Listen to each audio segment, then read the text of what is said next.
What's going on, everyone? Welcome to the Season Gaming Bitcast, episode 187 this week. Beautiful Sunday morning. We've got Packers out of the playoffs. I just have to put that in right at the start. I am your host, Ainsley Bowden, joined by my partners in crime, as always, Mr. Tie Guy Travis Law this morning. That's right. Yeah, I don't know if you guys know about this, but I've been running a YouTube video channel for some time where we give legal advice from somebody who has not passed the bar exam, but I have skipped a lot of exams to be at bars, which I think is kind of the same.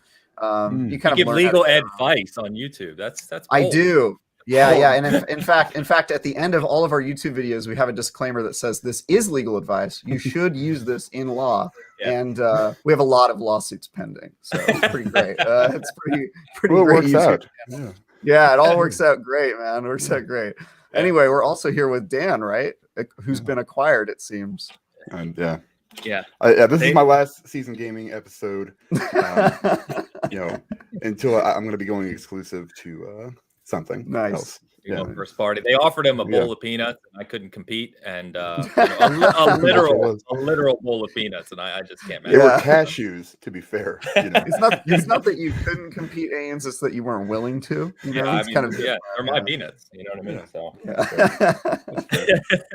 my peanuts, my choice. Joining us this week, the guest I reached out to right away, one of the people I like most on our Twitter space and YouTube space, who I thought would be perfect for this conversation. I'm sure our audience knows him well. The host of Virtual Legality, Mr. Richard Hoeg himself. Good morning, sir.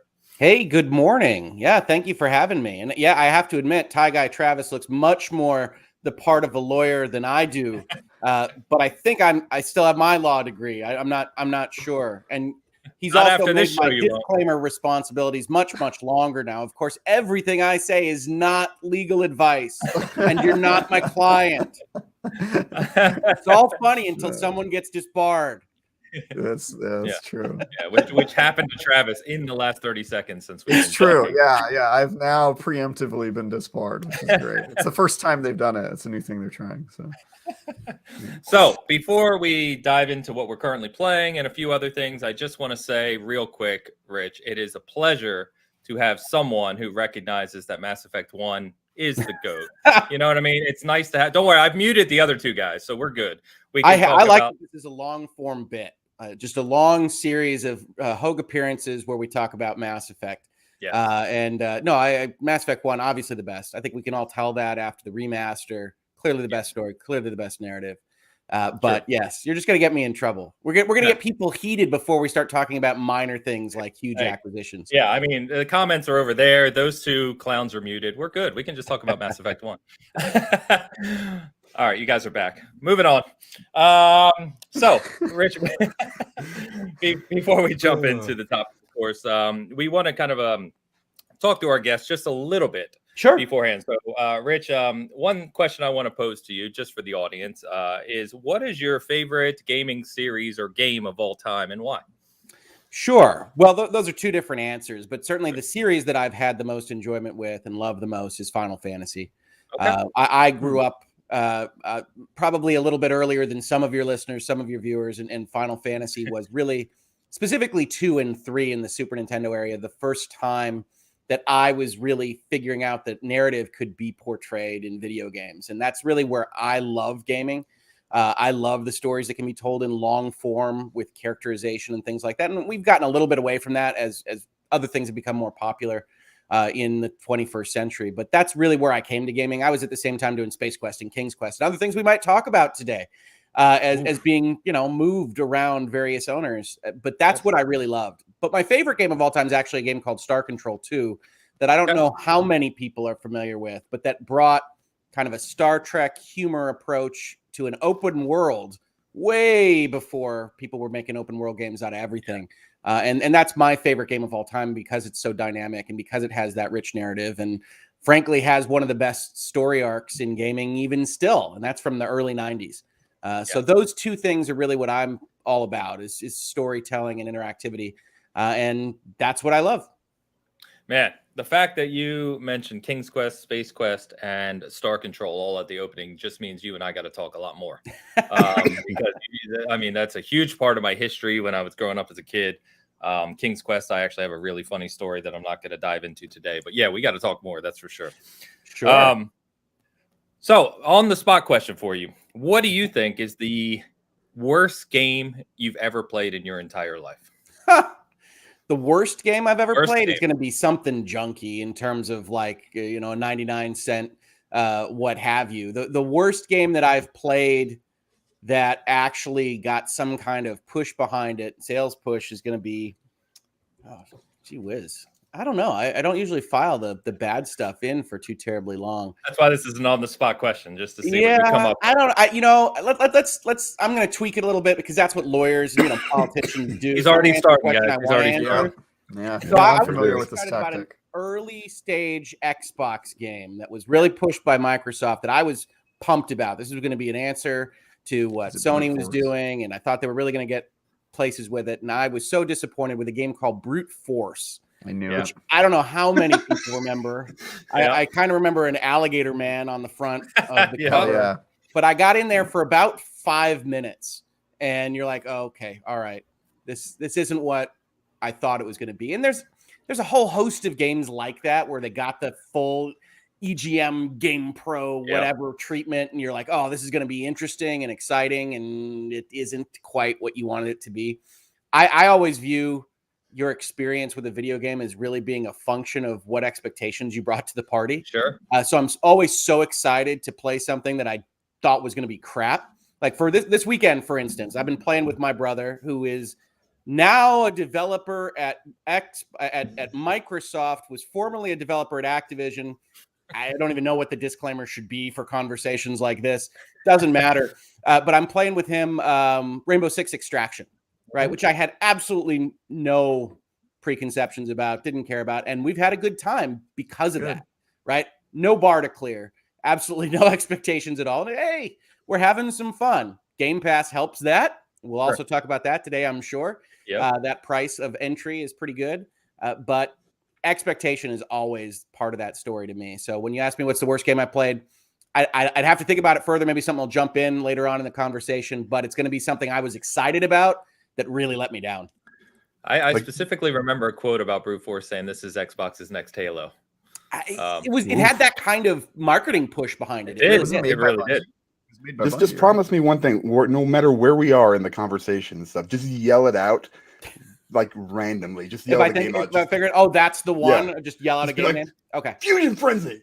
Or something like that. Just like I love Fusion Frenzy. It's not gonna be me too. Oh man. Well, obviously today we're going to be talking about obvious topic, right? The biggest thing of the week.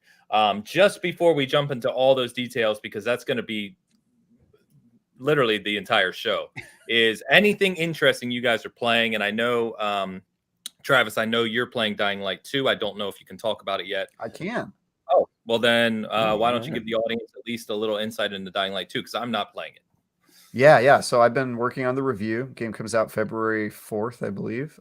So I got it quite a bit in advance, and I'm about 50 hours into it so far. Wow. Yeah. So you're 10% of the way there, apparently. I am 50 hours into it, and I have just completed the first campaign story mission. What? You've just been exploring the world and kind of doing your thing? I've been working on the story, Ains. What? So when this thing got delayed, they just kept building it.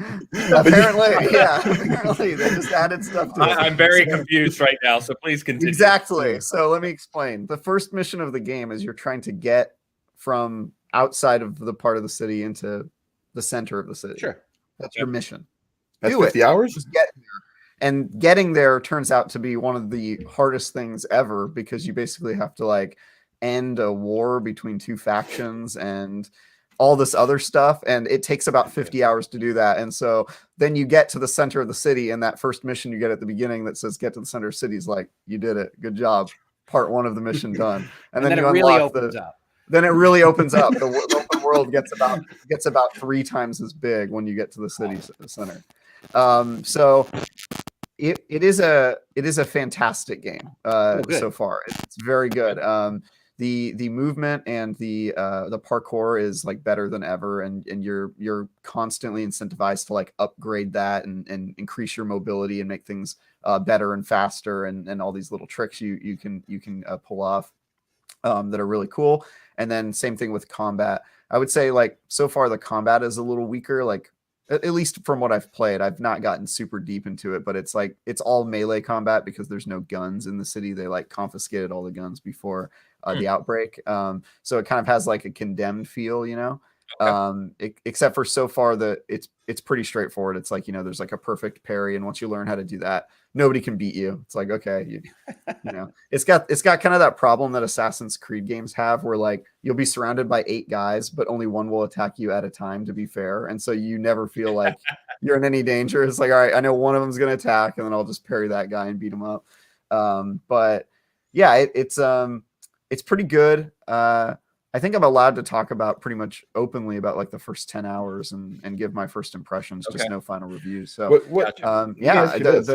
the embargo is pretty lenient, and I'm really enjoying it so far. Though the one thing that is obviously holding it back is it's very buggy. It's very buggy. Oh, no. Like, after all this time? I mean, but here's the thing, like it's sort of buggy in the way you'd expect. Like there's goofy, you know, animations that go wrong. There's not like anything that's been like straight up broken where it's like, okay, this doesn't. Actually, there was one thing that was broken. There was a side quest where it kept saying, please wait on a character because the character was talking. And then when they were done talking, I couldn't click on them. And I tried everything to do it, and I just couldn't resolve the side quest, but it didn't break the game or anything like that. I've had the game crash a couple times too. But the checkpointing and save system is all automatic, and it's pretty straightforward. So yeah, nothing that's like terrible. It's sort of like typical Bethesda game glitches where it's like, okay, like things are a little wonky, but it's not like actively destroying the game or whatever. Getting a wide range of comments here about 50 hours not being a good thing that early. Wow. Some other I can't speak for everybody, but I don't. Man, that sounds much more like a negative to me than a positive in terms of what I can accomplish in a video game. And that's somewhat like where we are in life, at least where I am. And you're not alone. I actually, my first reaction when I saw those 500-hour posts was I laughed at that and was like, that's terrible. And then I laughed at whoever was going to have to review it, not knowing that was me. But part of the reason it took me 50 hours to complete the first mission is because I was doing a lot of like the side quests and trying to level up my parkour and stuff. I'm guessing you could probably get into the city center and complete that if you didn't care about like, because the story is really complicated. You're trying to solve like a murder mystery in the opening area and a war, and you can kind of dig in as much as you want. And some of the side quests are related to unraveling that mystery, so they kind of really encourage you to do them. But you could just kind of pick a side and then dive into the city center and probably get there in a couple hours. It just took me like 50 because I'm now like almost fully leveled up in my parkour. Like I've got dope weapons and I've done all these side quests. So I'm ready to just like push through the rest of the game. And it keeps surprising me, man. They just like add new stuff. Like I just got a glider now. I can fly around and stuff. So so this is like, Breath of the Wild moment for Dying Light. Is that what you're saying? Just an hour 50. Boy. Yeah, I don't know. I think Dying Light might have had some sort of floating device if not in the base game, in one of the DLCs or something. So when did that game come out? It seems a while ago. Dying Light was 2015. 15. Okay. 14? Yeah. I thought it was 15. If it wasn't 14, then 15 was the expansion pass or the DLC that came out. I still remember it in my head as the Not Dead Island. Yes. Yeah. It was a lot better than Dead Island. It was. It was. How's the horror aspects? Travis? Yeah, so I was going to talk to you about that, Dan, because by and large, the game isn't that scary, including at nighttime. But it does have like some parts where it's like, okay, you're walking through like an underground alley, and then something will, like the jump scares at you, and you're like, no, it's not really jump scares. It's that some of the zombies have like supernatural powers, and like one of them is like a witch-like, and has like really long claws, and like jumps in the air and like makes like a witch scream at you, and like every time that happens to me, I'm like, this lady stands out. It's more that like certain stuff happens organically that like weirds you out every once in a while, but it's rare. I would say it's overall rare. It's not like at nighttime you're just like pissing yourself. You're just like scared to death. Like, if I can see stuff coming, I'm all right. You can see it coming most of the time. Yeah. So not really any jump scares, but I would say if you're worried about horror, it's really not that. It's not intending to be a horror game. The stuff that scared me has been like accidental. Like I wasn't paying attention and the zombie was like behind me. I turned around. I was like, oh God, like I didn't realize you were there. But not anything that's gonna make you have to put on your Depends a little early in the day, Dan. I mean, Dan, now that you're first party for Xbox, just make sure the game comes to Game Pass and you'll be good. You can just try it. I'll be fine. Right. Perfect. Yep. All right. Makes sense. All right, guys. Man. So should we go ahead and jump into this small little topic that arose this week? So let's go ahead and jump over, I guess. Xbox buying Activision Blizzard. We're obviously not the first ones to talk about this. People have been talking about it all week. The core details here, just to kind of overlay for this conversation. So Microsoft and Xbox acquire Activision Blizzard in principle for $68.7 billion in a cash transaction. This broke down to approximately $95 per share, which obviously a lot lower than Activision Blizzard's high, but significantly over current stock value at the time of the transaction. Activision Blizzard has about 10,000 total employees across 9 studios. Those studios can be broken up a few different ways, but at its core, it's 9 studios with approximately 3,700 core developers as well. Which is, significant. Perhaps the most significant thing I saw out of the press release that Xbox sent about this was they have a 400 million player monthly active user base. So if you incorporate everything, obviously King Mobile with Candy Crush, Call of Duty, all these things, they touch 400 million people a month that play their games. This deal is set to close in Microsoft's 2023 fiscal year, which officially begins July 1st of this year, 2022, and runs through June 30th of next year. So it could close at any point in that period legally. And of course, one of the things we'll talk about a little further here in a bit is that Bobby Kotick is still in charge of Activision Blizzard until this deal officially closes, assuming it closes. We'll talk about that too. And the consensus at the moment is that, once it's done, he'll report to Phil Spencer, but it's pretty widely accepted that he is going to depart once that occurs. So what I'll say right at the start is, you know what? I apologize. I'm going to interrupt real quick because we had a super chat from a while back that I forgot to get to. So Dan, let's knock these 2 super chats out real quick, and then we'll get into the conversation. What we got here? All right. Fat Boy Horror. Just talking about it. With the £5 super chat, more noon all. All right. Yeah. I welcome our new Microsoft overlords and our transference to Game Pass lackeys. Yeah, no doubt. Yeah, that's pretty much it. Fat Boy, thank you very much, man. Yes, man. Always appreciate the support. Let me get to the other one. I'm sorry. I'm scrolling. Wondering Dutch, another £5 super chat. Thank you, sir. What are your desires, Dan? Whoa. Yeah, it's mostly ice cream and sugary drinks. That's Wondering Dutch is a madam of the house, apparently. Thank you very much, man. Appreciate it. Good to see you. Thanks. All right. So, guys, and Rich, I'll start with you as the guest. Sure. Is I don't know about you guys, but funny enough, I think was this Tuesday morning that this occurred. So all days, my email went crazy. Yes. Yeah, I can imagine. So I woke up. I usually wake up about 6:30 in the morning Central Time. The one day I chose to sleep until 8 because I was up late Monday night. I wake up and I see absolute chaos when I log on to Twitter and everything in the morning. And I first saw it and I kind of did a double take. I don't know about you guys, but I did a double take and I'm like, who the hell's joking about Xbox buying Activision? Like, what's going on here? And then started to realize that this was real. And I had to kind of, I took a step back and tried to think about the, everything that we've joked about this week, the ramifications of that deal. But Rich, what were your thoughts when you first saw this? Like the first thing that kind of came to mind?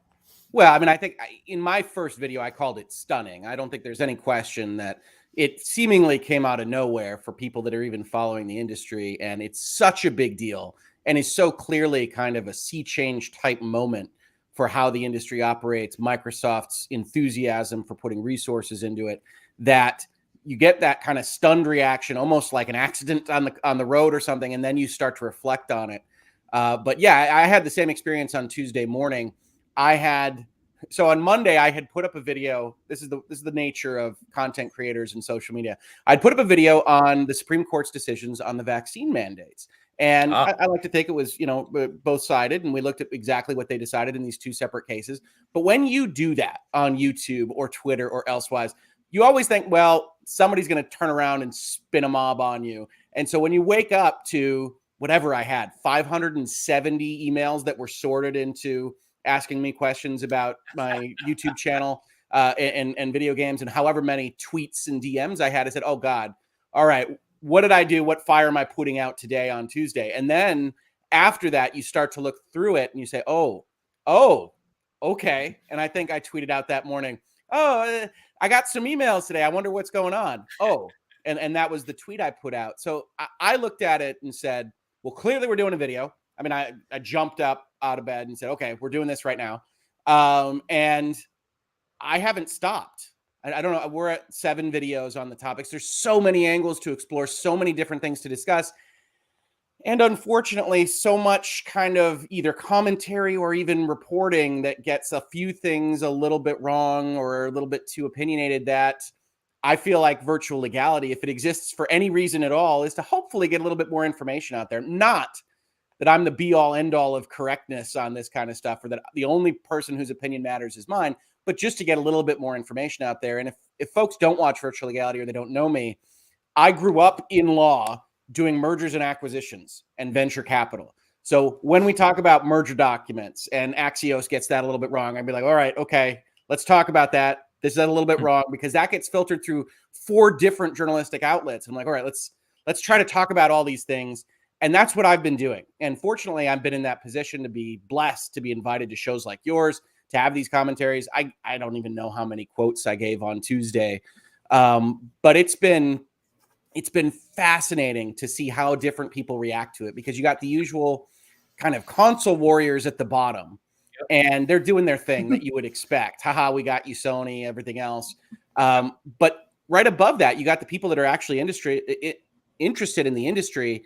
And then right above that, you've got institutional investors. You've got investment firms asking questions and commenting on, wherever, Bloomberg, Wall Street Journal, New York Times, and all of those kind of coalescing together in a fashion that the gaming industry, I don't think has seen that spotlight on it maybe ever.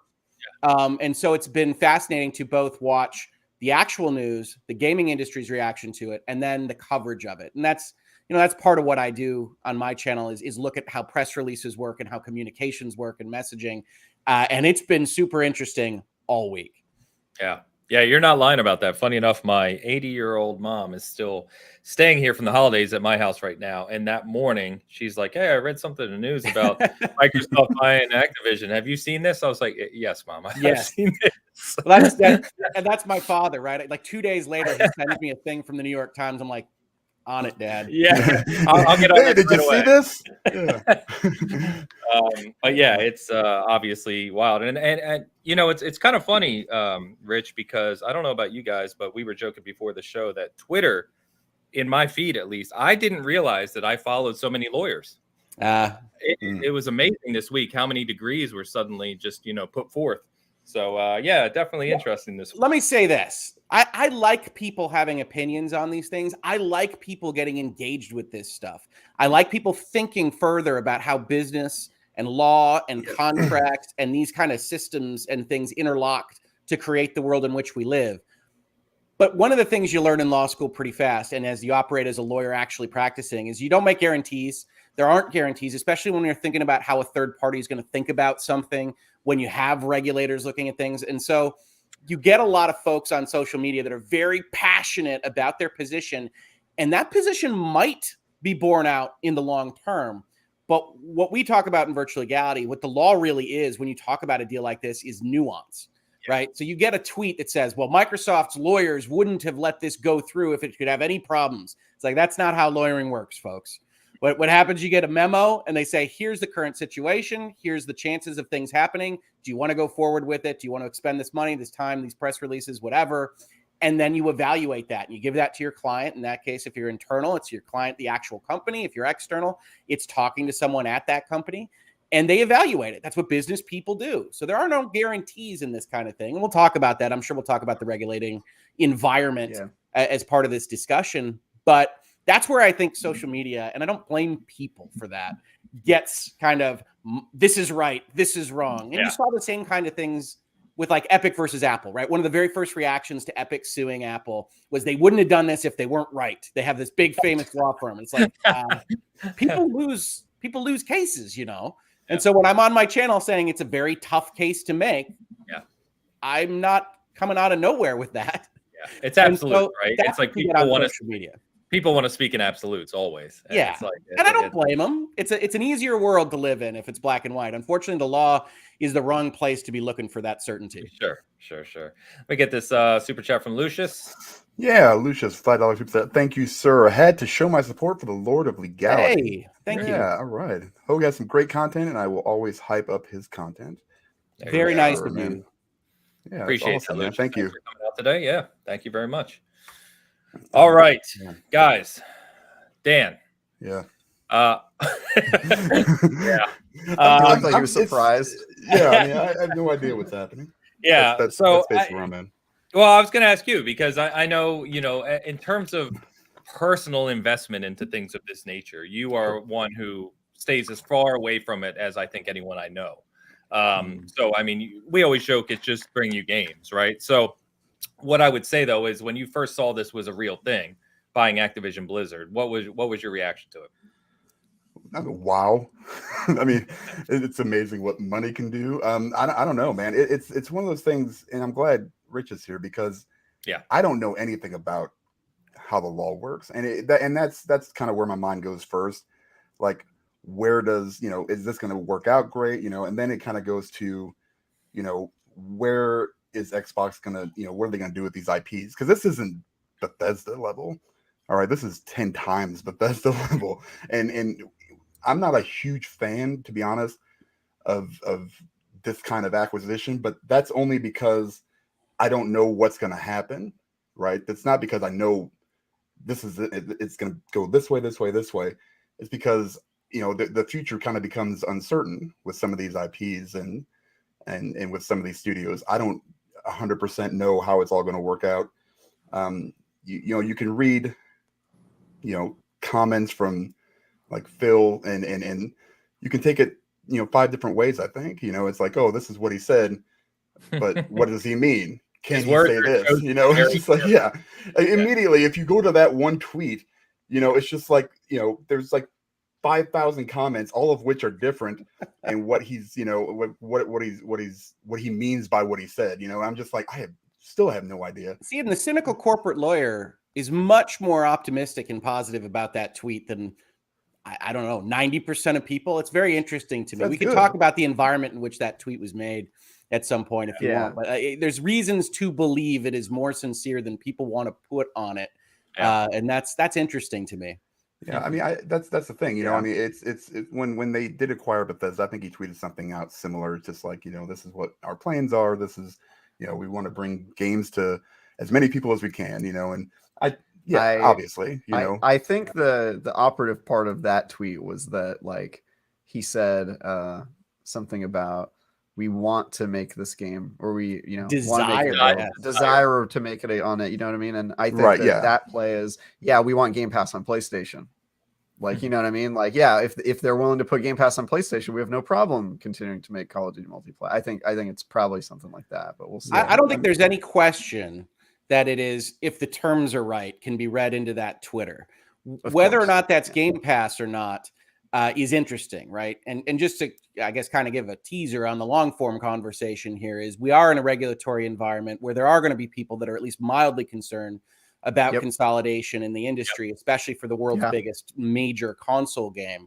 And so one of the things that is motivating messaging from Microsoft is looking like a good citizen at this point in time, and reversing course on that, even shortly after something like the deal going through or something like that, wouldn't necessarily be a great move. And so I do think that there were versions of that tweet that could have been even more neutral. If you go back and you look at the Bethesda ZeniMax tweets, I think he does an even better or more specific job of skating the line. Hey, we calculated out the ROI. Starfield ain't coming to PlayStation was known the minute they bought the thing. And if you actually watch his communications, they're ambiguous. And I actually call him to task for that in a video of mine.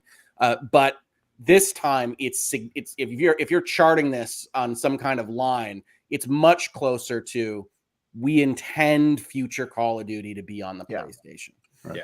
Yeah. And that's the thing, and then from there, my mind kind of goes to the economic side of this. Sure. And it's always, you see the Warriors out there, and it's just like, they don't need to do this. They don't need to do this. I'm like, yeah, but they could. There's so much stuff they could do. Like what? And so I said, I kind of sit down, I kind of look up some stuff and say, okay, what are the economic impacts of, not only just for Xbox in this merger and how much money they're going to be making, which is insane, but how much does, do other console manufacturers lose? How much does Sony lose by, if this happens this way? Okay. And then I look at it, okay, well, what if it happens this way? There's so, like you said, there's so much nuance to this whole conversation. And it's, I don't like, I will stick to, I'm not a huge fan of these big mergers only because of the unknown. And if it works out, great, and I hope it does. And I hope, for me, it's always about the games. Just keep giving me games. I don't care necessarily about your, how much you're making. I mean, I don't look at Microsoft and think that there's some kind of benevolent, God that, hands me this stuff on a silver platter constantly. It's just not the way I look at stuff.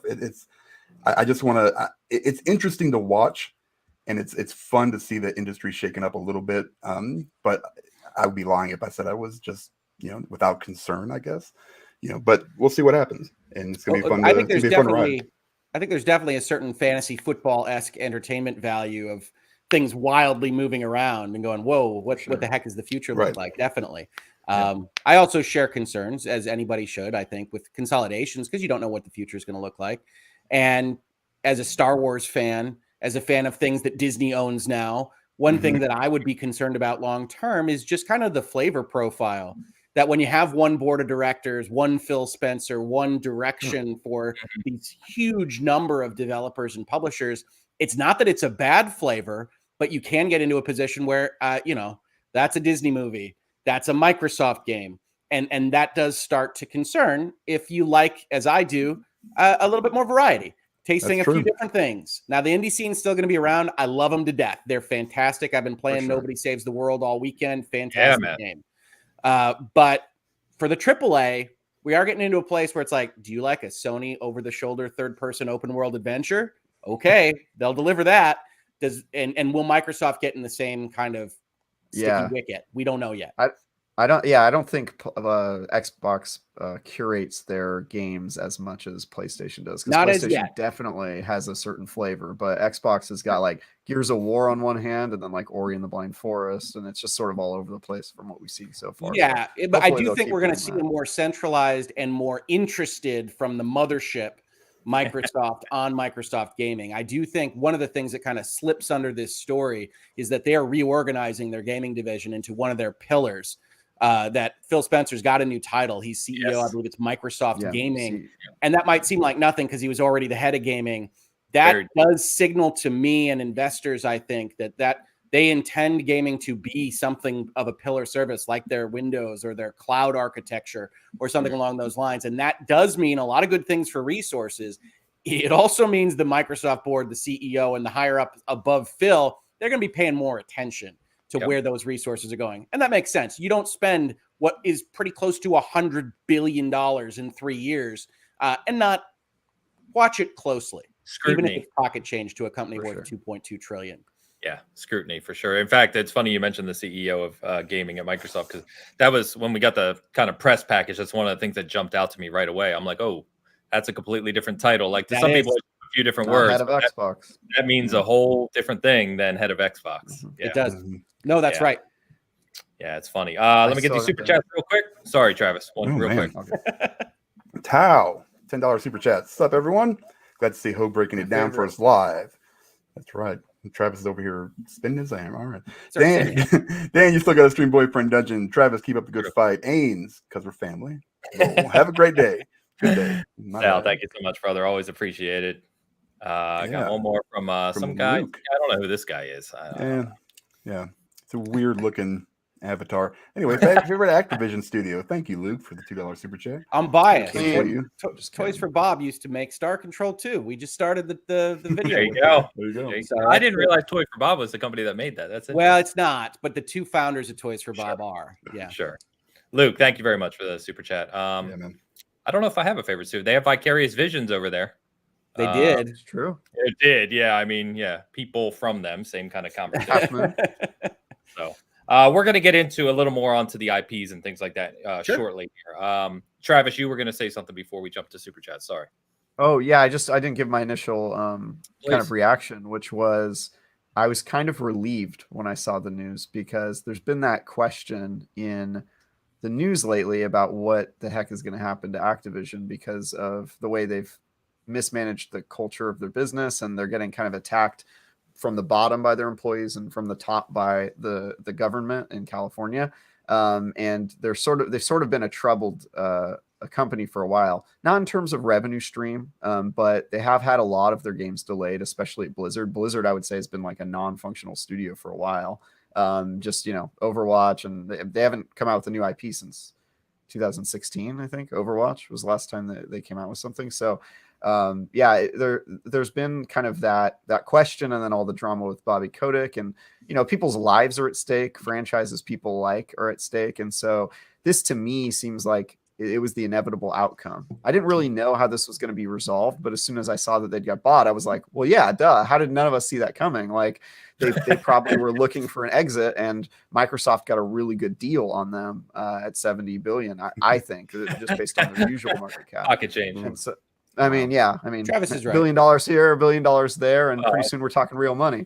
But yeah, I just think that, like, some people have kind of bemoaned the kind of I'm sorry, the word is failing me, of companies absorbing other companies and consolidation. It's sort of consolidation. Thank you. I've heard the word like 100 times and couldn't remember. They come too easily to me, yesterday. Travis. These words come too easily to me.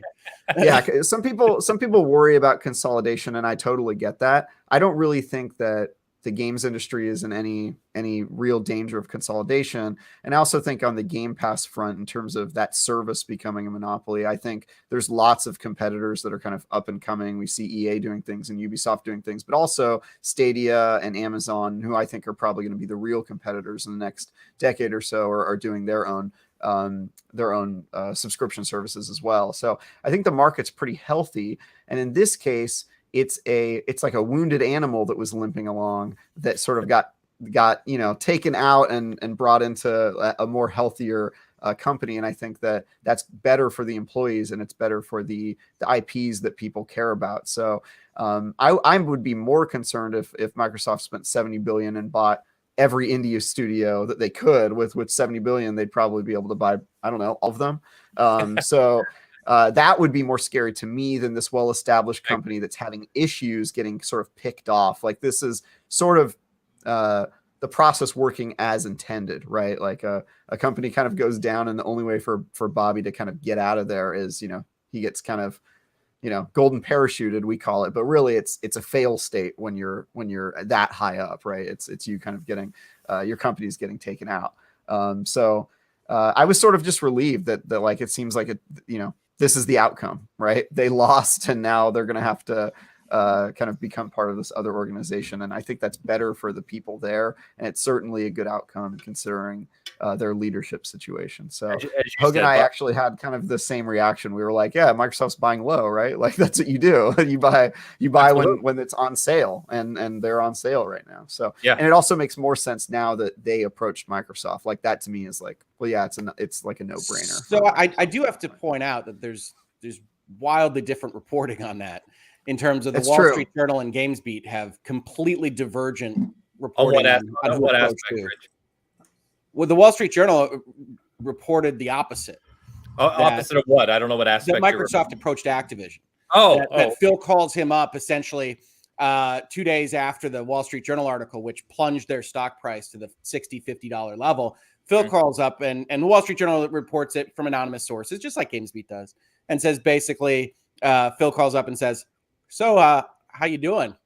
And then they go from there. And then they do say the Wall Street Journal is in agreement with the Jeff Grubb reporting, saying that Bobby Kotick was instrumental in deciding for it to go through, which we knew from everything that had happened in the 6 months prior, that he clearly had a very strong control of that board of directors. So anything that happened was going through Bobby either way.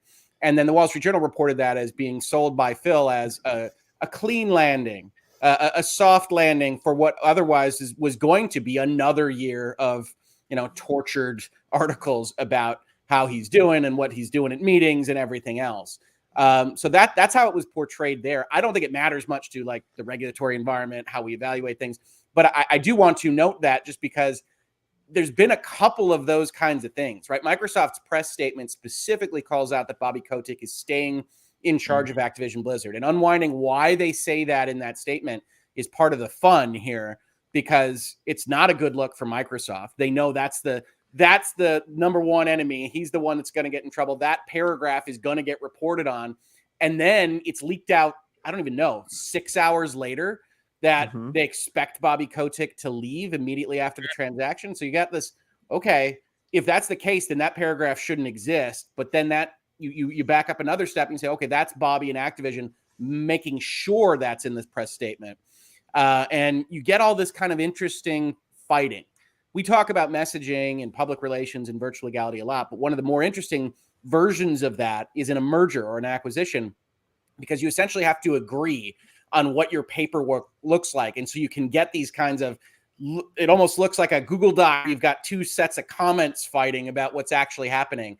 And I really do think that's what is occurring when you see Bobby Kotick's going to stay around. After the deal closes, Activision's going to report to Phil. And then you think about that and you're like, what in the world is the role of a high-level, ego-driven CEO with your entire subsidiary company reporting to the other CEO of gaming? And the answer to that is none. There's no role there. But it is that kind of soft landing kind of concept. And you can parse out whole hosts of things from those statements and what we've seen in the last week, as, obviously, not to toot my own horn, I've been doing every day, because there is such interest in this particular deal. Yeah, great points. And I think that's a perfect time to segue real quick. We've got a lot of people watching, great, hopefully a bunch of new faces today. So just want to give a shout out to that. Thank you very much. Fantastic. If you're enjoying the show, please give us a like. And it should go without saying, if you're new to our show here, that we don't do the fanboy nonsense. So you can just go find another show, to be honest with you. Yeah, so I see a couple people in the chats that are kind of popping off.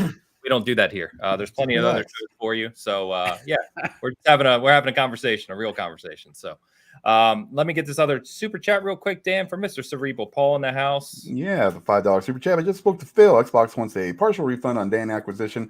I mean, I don't know how you can do partial of peanuts. Some things, but about buggy logic software. He's gonna he's gonna do what my kids do and take all the cashews out of my mixed nuts. That's what's gonna happen. That's what's gonna happen. Yeah, that's great, Paul. Thank you very much for the super chat. Appreciate it, brother. Good to see you. All right. So, Rich, I think that's probably a good segue. I didn't want to spend a ton of time on it because I'd rather obviously reference viewers to your video where you break it down much more extensively. I watched your video yesterday, specifically the one about that kind of went into the detail about the difference between, say, a vertical and horizontal merger and the differences there and the legalities, and even the things that have changed. You said as recently as this week. Yes. Some of the documentation from So I think if you can, at a very high level, and like I said, I would recommend everyone go watch Rich's full video when you have the time. But could you just kind of comment on the obvious question of antitrust, this deal going through, what this looks like over the next several months, and the difference between a horizontal and a vertical merger as far as a platform and owning company is concerned? Sure. That's a broad topic, I realize. I like the trust that you've placed in me to not run this answer to 40 minutes. So yeah, no, I'm gonna do my best. About 90 seconds. It'd be great. Sure. So I mean, like broadly, a lot of people are interested in saying $70 billion, Microsoft buying one of the biggest publishers on earth, making one of the biggest games on earth. Is the government going to be interested in this? And the short answer is yes.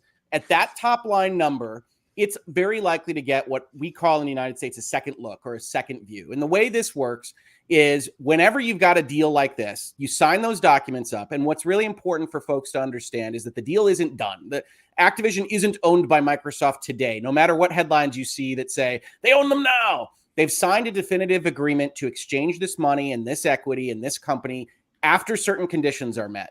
And so that's why you heard at the top of this video that's going to happen, hopefully, says Microsoft, by the middle of next year.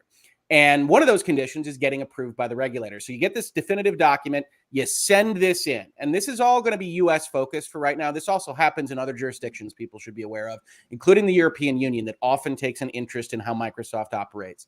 But here in the US, they send that into the FTC, the Federal Trade Commission, and the Department of Justice. And one or the other is going to look at it. And I believe somebody leaked or was announced the FTC is likely to be the body to look at this. And they get about 30 days, and this can be a little bit flexible, to evaluate whether or not they think there's a potential problem. And you see this kind of summarized on Twitter or elsewhere as, is there a monopoly? Is that when the deal goes through, or is that right now? It's announced. Okay. Yeah, it's right now. If you actually go look at the merger agreement, which I don't recommend, it's 98 pages long or whatever, but if you go look at the agreement, you'll see a section that's called covenants and conditions for going into the future to get this thing to closing. One of those is that the two parties will submit all the information and documentation necessary to get this evaluated under what we call Hart-Scott-Rodino review. And the FTC and the DOJ get those documents, they look at them, and then they decide not just if there's a monopoly, but if this deal is likely to substantially lessen competition. It's your magic phrase for the day. And as you might imagine, nobody knows. Right? Not even the FTC or the DOJ can promise you what this deal will do in 10 years.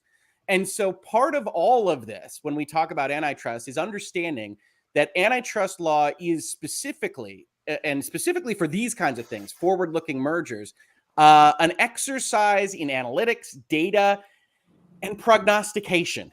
So when we start saying, oh, this is going to go through or this isn't going to go through, we can evaluate it based on historical precedent. A lot of people like to bring up the fact that nobody stopped Disney from buying Fox, although a more nuanced take on that would note that Disney had to divest certain aspects of its Fox acquisition from what it originally announced, and that there can be little settlements in there, and that could happen with this deal as well. But even putting that aside, it's important to note that when we talk about Disney and Fox, that's a legacy media content concept. That's TV and movies and things that the FTC and the DOJ have been working with for 100 years and understand a little bit more than technology. Here we've got a tech giant, a $2 trillion, one of the biggest companies on earth, tech giant, buying up gaming content. And in the last week, what we've had is the FTC and the DOJ effectively saying, we're not satisfied with our horizontal or vertical merger guidelines. We don't think they're tough enough. And in particular, we don't think they're tough enough in very specific aspects, including data markets and modern technologies. And you asked me about the difference between horizontal and vertical, because that's coming up in various journalistic outlets. I'll try to give the short form version of this. Horizontal means you bought a competitor. Horizontal means you're consolidating your market, and that competitor that used to fight against you for consumer eyeballs or on pricing or on services or whatever that might be is gone. And in general, as you might imagine, for a horizontal merger, the FTC, the DOJ, the US government in general is more worried about that than any other purchase that you could make, that you're consolidating your market and that now a competitor doesn't exist. That tends to look at the government's perspective as, hey, that might substantially lessen competition. So they get a tighter review. A vertical merger is almost anything else, but specifically it's buying up versions of the supply chain that allow you to control bigger aspects of it. Here, you would frame it as Microsoft is a platform provider or a console provider buying up content delivery services, and that's the verticality of it. You see this in some places, like, I apologize, Travis, IGN, and their experts saying it's unlikely to have a problem because this is a vertical merger. And if you've got a vertical merger, it's less likely to be a problem for the antitrust authorities in the United States. But you can probably already tell where this is going. Microsoft also makes a lot of games and makes a lot of content and does this kind of thing. They are undoubtedly a competitor in a direct market to the Activisions of the world. When they're figuring out when to release Halo, they're taking into account when Call of Duty comes out. They're doing that kind of thing. So the best way to think about it is probably that it's both. It's both a vertical and horizontal merger. And when that happens, you can evaluate it on the harsher horizontal guidelines, which means you're now in the zone of, hey, could possibly have something come down on it. which is basically where I come out. A lot of people like to ascribe various viewpoints to me in virtual legality or on Twitter or elsewhere. I think this deal is likely to go through relatively unscathed. There could be concessions of settlements of some kind. I doubt there'll be a divestiture because that doesn't really make sense for what's happening here and what concerns there might be. But anybody that's telling you that there's a 0% chance of this, that there's absolutely no way that anything could happen on this deal, isn't giving you the whole story. There is 100% a possibility of especially a politically minded FTC coming in and saying, we want to make hay here because, hey, the top line party on anything we would do here is Microsoft. And there's still a lot of, let's call it not ill will, but mixed will at the government level from a 30-year saga with Microsoft and antitrust regulatory authorities, but also that people might not like them. The Biden administration issued an executive order last summer that talked specifically about strengthening antitrust against internet service providers, data technology, and that kind of thing because of all the political kind of tumult you see with Facebook and Twitch and Twitter and everything else that Microsoft could easily kind of get dragged into just by virtue of who they are. So when we talk about this, I think the most important thing to understand is the antitrust law is very ambiguous, very amorphous, very much capable of being molded into whatever a regulator might want them to be and see, that they're evaluating things on a future hypothetical, that that's actually what they're charged with doing. And that in this environment in politics, you could have a situation where they're going to take a close look and maybe demand some things out of this deal. Do I think it survives? I do, but I wouldn't be shocked if something were to happen to it on its way to the wedding ceremony. Yeah, and in IGN's defense, at least we consulted a legal expert. An entire week in Twitter. That wasn't 90 seconds, Rich. I know. You know what? But it wasn't 40 minutes. Amazing. So I'm giving myself credit. That was a fantastic breakdown, as Dan. That was a few minutes. Really, can offer a lot of education for people that have speculated on this all week, and that's why I wanted to have you on, because you have a good way of breaking things down, as you just did. That have a lot of nuances, you already alluded to, a lot of complexity, but breaking them down to kind of the core details. So thank you for that. Oh, yeah. Well, I'm interested in it, right? Like that was yesterday's video was really about this environment because there is so much politics here, and that it's not Republican Democrat, and don't put it there. It's just optics in Washington and where somebody might make a career move, where somebody might not, and seeing exactly what the atmosphere is. And when you talk about what Microsoft's lawyers were doing, they were talking to their client about this kind of thing. Microsoft is fully aware of the regulatory environment. Frankly, Microsoft probably has somebody that they can call to say, hey, how we thinking this might look to your office? And nothing untoward about that. No formal lobbying or anything like that. But you always can have back office calls for a $70 billion deal. So Microsoft feels confident this will go through. They wouldn't announce it in the way that they did if they didn't, but that doesn't mean they're right. Sure. Let me get to the super chat real quick from our friend, Mr. Badbit. Yeah, here's a legal question. PlayStation dead when? Thanks, Joe. I'm an optimist. I'm the optimistic lawyer. I think that the optimist in me says is motivating for Sony, and they've got some tricks to pull, but they've got to do it in an unusual way. You cannot fight $2 trillion and however much cash they have on hand. So Sony will continue to have to differentiate, and I think, hey, that could spell some great things for gamers. For sure. Yeah, for sure. All right. So now that we've kind of done the legal aspect of it, at least at a very, very, very high level. So thank you, Rich. Let's talk about the different aspects of the results here of this deal, right? And that's really where the core conversation is. So just a few things to be aware of. So after this, Xbox is somewhere around 32, assuming this goes through as planned, 32 internal development studios. And to put into context, I pulled up a very low count, I think, for Activision. Yeah, well, that's 9. Blizzard counts as 1 in that count, I believe. I mean, you can break these studios down multiple ways. I think some, and you'll see here in a second, I think some people have said 13 studios, but it really depends on how you break it out. But for perspective, which is really crazy, and I know we all know this, but it's just crazy to actually envision, is this was Xbox's first party 4 years ago. 4 years ago. They had 5 first-party studios, technically 6 with Xbox Game Studios publishing. Assuming this deal goes through, as we've talked about, this would be their first party. 4.5 years later. So it's just staggering to think what Xbox and Microsoft have done in the past few years and what will be the long-term results of that. A couple of the other things I wanted to show really quick to our audience who's watching this live, and I apologize. Do you have a highlight that is like circa 2017? Because I think it's like only half of that top line, give or take. I mean, it's crazy. Yeah. This one? Yeah. There you go. Nice. Yeah. It's so, we always joke about, or not joke about, but we always talk about how big gaming is nowadays. In Microsoft's official press release that they sent out, they sent this sheet. So again, if you're listening to this, I apologize, but basically what we're showing is at from 2010 to 2020, the escalation in market size of gaming versus all of your other kind of media, right? Music, books, home video, cinema, paid TV, etc., and just the escalation there as it approaches a $300 billion global market. It's funny because that 2020 line is cheating a little bit, right? You could see cinema and video games are like the opposites of the pandemic. Exactly. It's interesting. Exactly right. So, and then I think it was Clobril, pretty popular Xbox guy, kind of put this together from an image standpoint, just to give you a taste of IP ownership now after this deal, which it's staggering to even look at, right? It just doesn't even hardly make any sense. First party. I'm sorry, is that a mobile Crash Bandicoot as the king logo? It is. Come on, Cabril. I know. He slacked on that one.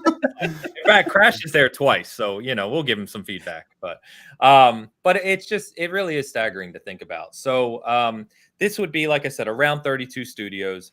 As far as I'm aware, and someone feel free to correct me, but with Blizzard, that took Xbox to over 8,000 core developers. And obviously they're still hiring. I believe they have 500 plus open positions.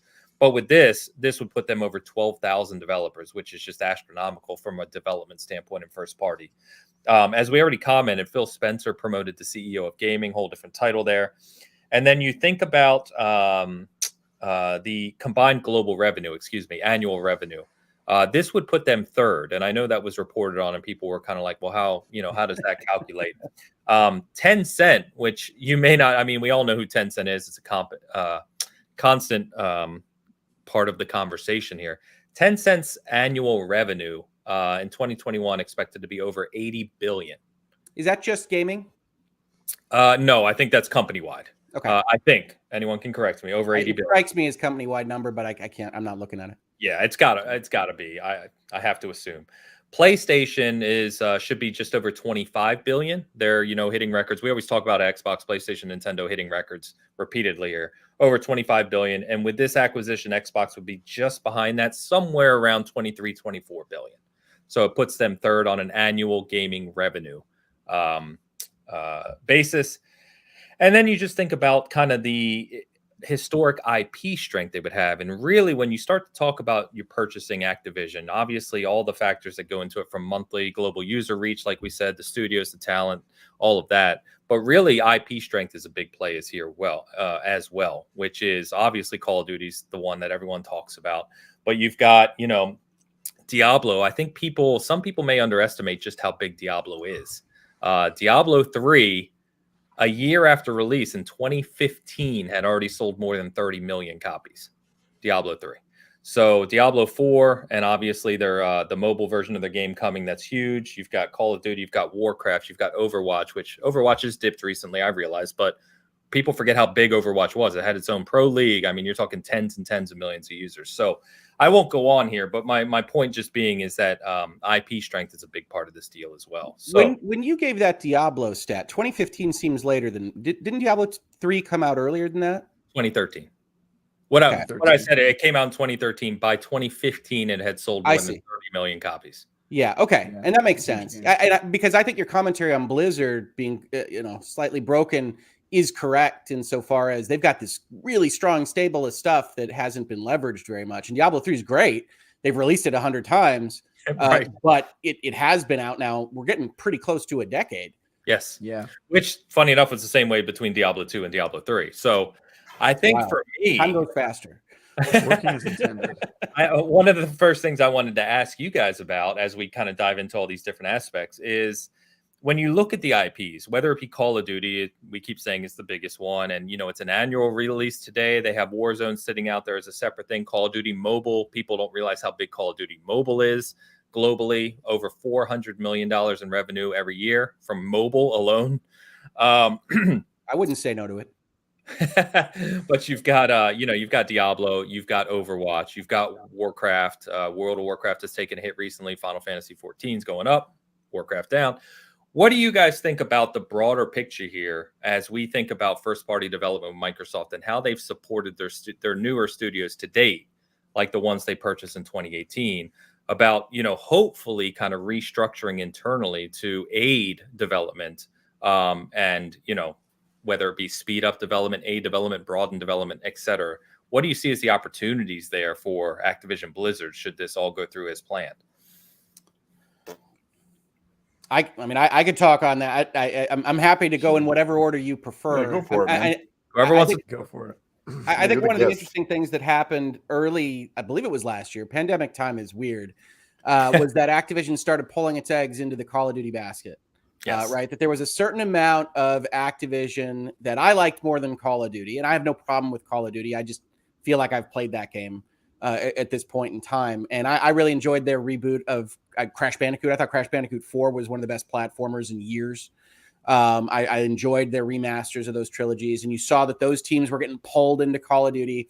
High Moon Studios hasn't been able to make anything since, outside of that infrastructure since they lost Destiny. And so you've got Activision Blizzard really focusing very closely on one specific product line, which the hope would be Microsoft wouldn't need to do to the same extent as Activision Blizzard was seeking to do in order to keep its revenue generation up. Yeah. So in a perfect world, as somebody that's essentially selfish for things that maybe don't maximize ROI for the purchase of Activision, I would love to see Crash Bandicoot. I would love to see Spyro. I would love to see these other things outside of Call of Duty. I'd love to see somebody new give a crack for some new Guitar Hero, and try a bunch of different things that we saw from Activision earlier on. And, Phil Spencer's making the right noises towards that. But I think, just like I said, I'm optimistic about the Call of Duty announcement. Everything everybody says from the Microsoft side right now should be taken on the advisement of they want to look like the sweetest, white knightiest owner that has ever existed. And so everything with a grain of salt, because that's their motivation. But I do think there's very real value in that IP that wasn't being maximized by Activision Blizzard. Great. Whether or not that's because of good management or bad, I can leave that to the viewers and the listeners. But that I do hope that it broadens out in scope. And they own a lot of stuff, including, as we talked about, King's Quest. Yes. Yeah, I'm looking through. So right now, to your point, right? A lot of hubbub this week around the IPs that Xbox would now own, which include, as you just said, Crash Bandicoot, Diablo, Guitar Hero and DJ Hero.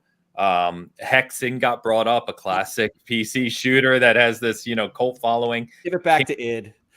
King's Quest. Overwatch goes without saying. Police Quest, in there as well. Prototype, Singularity, Skylanders was huge at one point in time. There we go. Singularity remaster. There it is. That's where the money lives. We'll just have to convince Phil that'll be a gangbusters AAA blockbuster. Tony Hawk's Pro Skater, which the remake that came out, or was it early last year? As you said, time is. I think it was early last year right now, but amazing remake. They have Legacy Tenchu games, StarCraft. True Crime, you remember those games? Sure. And you want to really, really go back, and I got about 2 viewers who will know this, but Zork is... What are you talking about? You're standing in front of a White House. Let's go. Right. So, the opportunity for revival of classic IPs, I think, is one of the most exciting things of this deal, and moving some of that talent off of just Call of Duty. Or the other aspect here, I think, is... as we've seen with the other studios that have been acquired by Microsoft, they've been supported extremely well, and they continue to staff up, get the resources they need. What I'd like to see is it's not necessarily pull resources from Call of Duty, but provide resources to work on these other IPs. I think in ideal world. So, Travis, you're chomping at the bit. Let me hear what you have to say, brother. Yeah. Champing at the bit. Horses champ. Anyway, I like the level of granularity here. Thank you. He's very good at granularity. I give him. I am. good Unfortunately, I'm one of those nitpicky. Yeah, everybody hates me. Okay. Anyway, I actually. So one of the things that I didn't do when I found out that Activision was being acquired by Xbox was think, oh boy, I can't wait to play those Activision games. I don't really like any Activision Blizzard games, to be quite honest with you.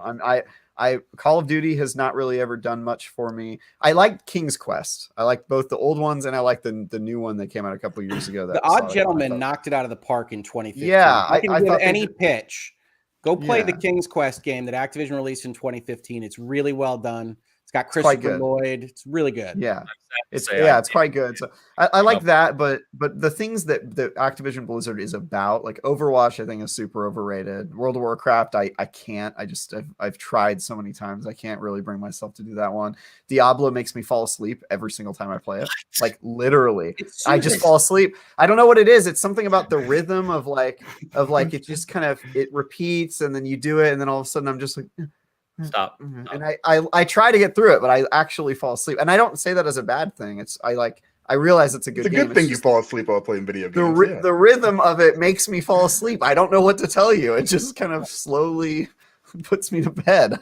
So, and I've played all those games. So for me, I'm mostly excited about hopefully the studio's getting to do their own thing and maybe not being forced to just pump out Call of Duties. I don't want it to be a Call of Duty factory. So I'm happy if they get to do that. And I hope that they will. Phil Spencer seems like he's down for the cause, but who knows what happens behind closed doors. Right.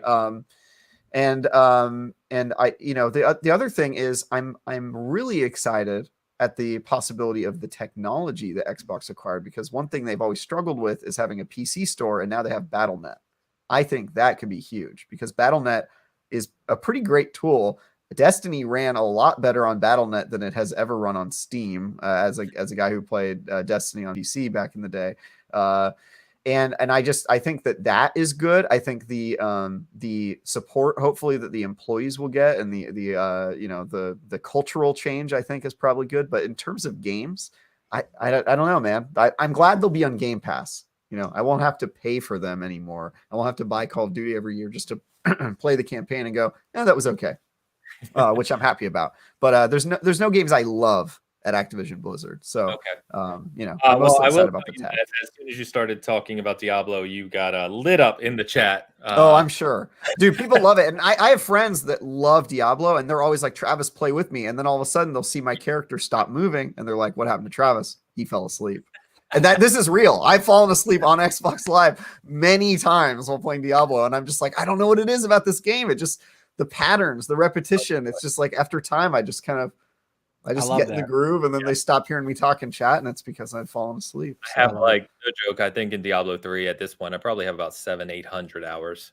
Something. Oh yeah, dude. I've got friends that do the seasons and they can clear one of those procedurally generated levels in like 2 minutes. And I'm like, damn, dude, that's crazy. But he's like, it's mindless. I do it while I'm watching TV. And I'm like, that makes sense. Like, it's just something to sort of like grind. And when I'm playing Diablo and I'm just paying attention to Diablo, like, it's not like the story's keeping me involved, and the gameplay definitely isn't. So. In fairness, I've been known to fall asleep playing Destiny too. So, I mean, it is what it is, right, Travis? True, dude. But I've also fallen asleep playing Destiny too. So maybe I just have a sleep problem.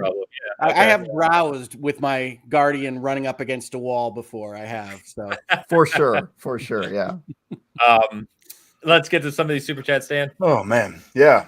I just want to say real quick, I'm glad today is Travis has taken my spot as the hot take master. Oh, yeah. I really appreciate it, Travis. That's just a personal thing. I'm not saying it's a bad game like you. You would say I hate Diablo and it's a bad game. I'm just saying it makes me fall asleep. I joke with my viewers that even though Activision's 10 times bigger, I think the ZeniMax one hit me closer to where I live. Me too. In terms of Fallout and Elder Scrolls, and these things aren't going to be on multi-platform. That's a big deal. For sure. Yeah, I think this was opportunistic. I don't think they needed Activision in their portfolio at all, but that's just me. I don't know. Sure. Yeah. All right. Game Positive with the $6.99 Canadian. Is that what that is? Love seeing Hoeg Law's perspective on Bitcast. Can't wait for the repair/revival of some of my favorite IPs in gaming. Next BlizzCon is going to be fire. Yeah, For thank sure. you, I Eric. totally Thank forgot you. about BlizzCon, man. Yeah. Yeah, well, funny enough, Sweet. someone said all your cons belong to Microsoft because now they have Minecon, BlizzCon, QuakeCon. They're all owned by Xbox now. In A lot of theory, cons. just go A lot through. of cons. We got a few others. But are there any pros? Yeah. All right. Yeah, they'll be at the cons. Word Spartan cloud. Go 17 with a £5 super chat. Will PlayStation sell in 10 to 15 years to compete in game services? I feel like the game just went from street football to the major leagues overnight. Will they sell what? Maybe sell them themselves? Maybe I don't know. Yeah, so Spartan Ghost, you don't put another super chat in, but thank you for the super chat, by the way. Yeah. Please put a comment. Oh, he just sent another super chat about something else. But yeah, I'm not sure what you mean by sell here. I don't know if you mean kind of go the Sega route and just turn PlayStation into services and game development, or you're referring to something else. I'm not Or sure. maybe maybe like Amazon buys up Sony, something to that effect, where they sell their gaming division. Well, Yeah, the big sentence is effectively diametrically opposed, right? You don't sell to compete. So you can get out 100%, or you can do something else to try to compete.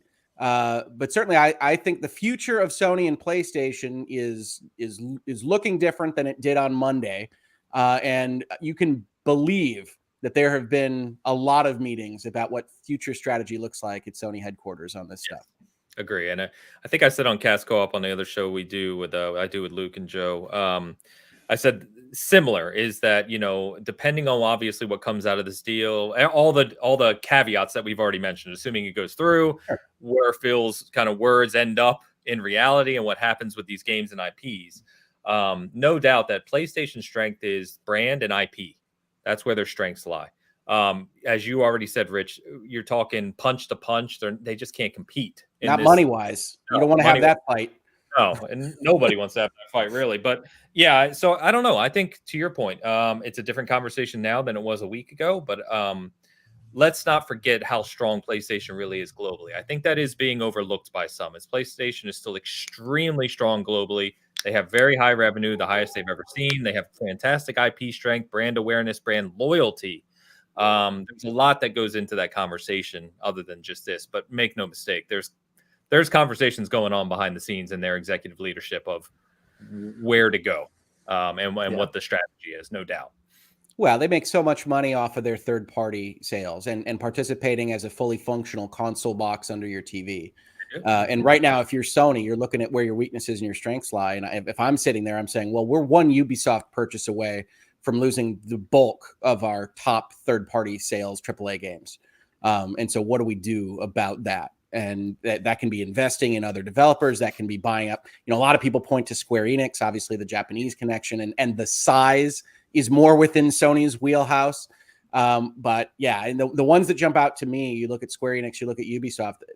Yeah. Ubisoft, I know, is a little bit beleaguered from various points of view on social media and the Ubi game, and that Watch Dogs and Assassin's Creed and all these things are the same, but they are very popular. And their AAA output, it makes a lot of money. And if you look at any of the charts, that's the next one. It's Activision and Ubisoft and Electronic Arts, on the sports side, especially not so much on the non-sports side, but that's what you're evaluating at Sony headquarters. What does it look like? What cash do we have? Do we want to leverage it? Are we happy with where we are?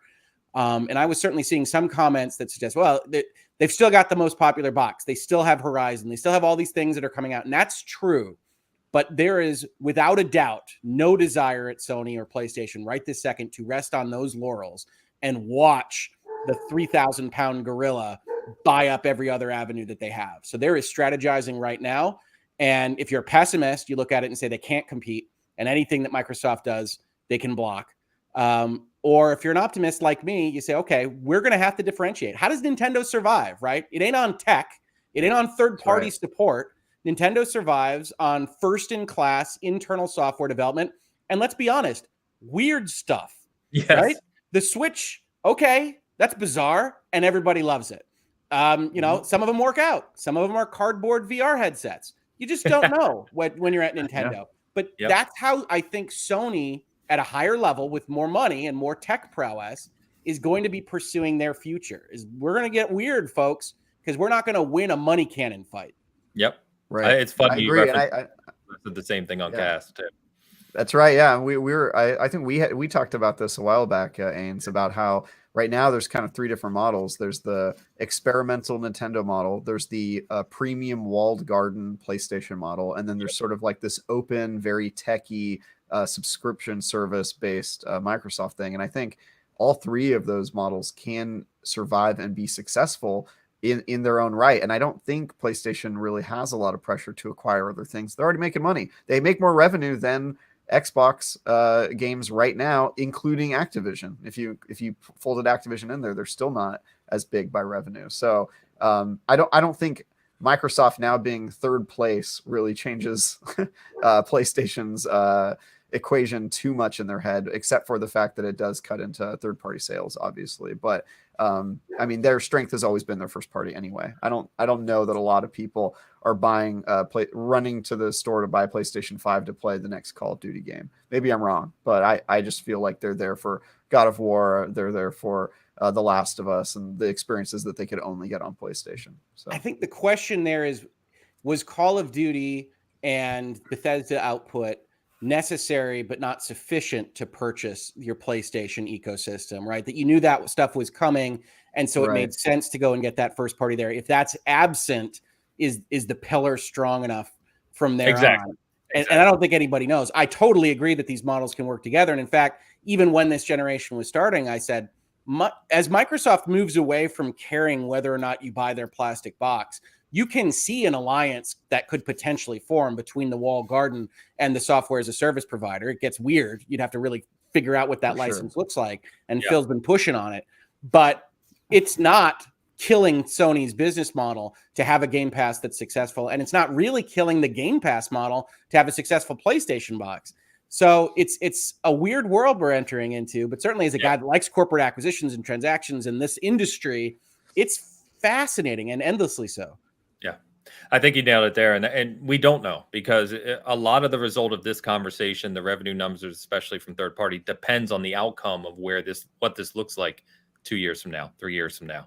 The only other thing I wanted to add on that revenue point, which I think is a good one, that Microsoft isn't that big, is that we have to remember that they are putting every egg in that recurring revenue service model basket. And that is a basket that can change in scope and size instantaneously. Right. Microsoft right now is in the user acquisition phase. They're essentially bathing in losses to bring that number up, where they say 25 million subscribers. And that didn't get any better when they spent $70 billion to bring content to that service. At some point in time, $10 becomes 20.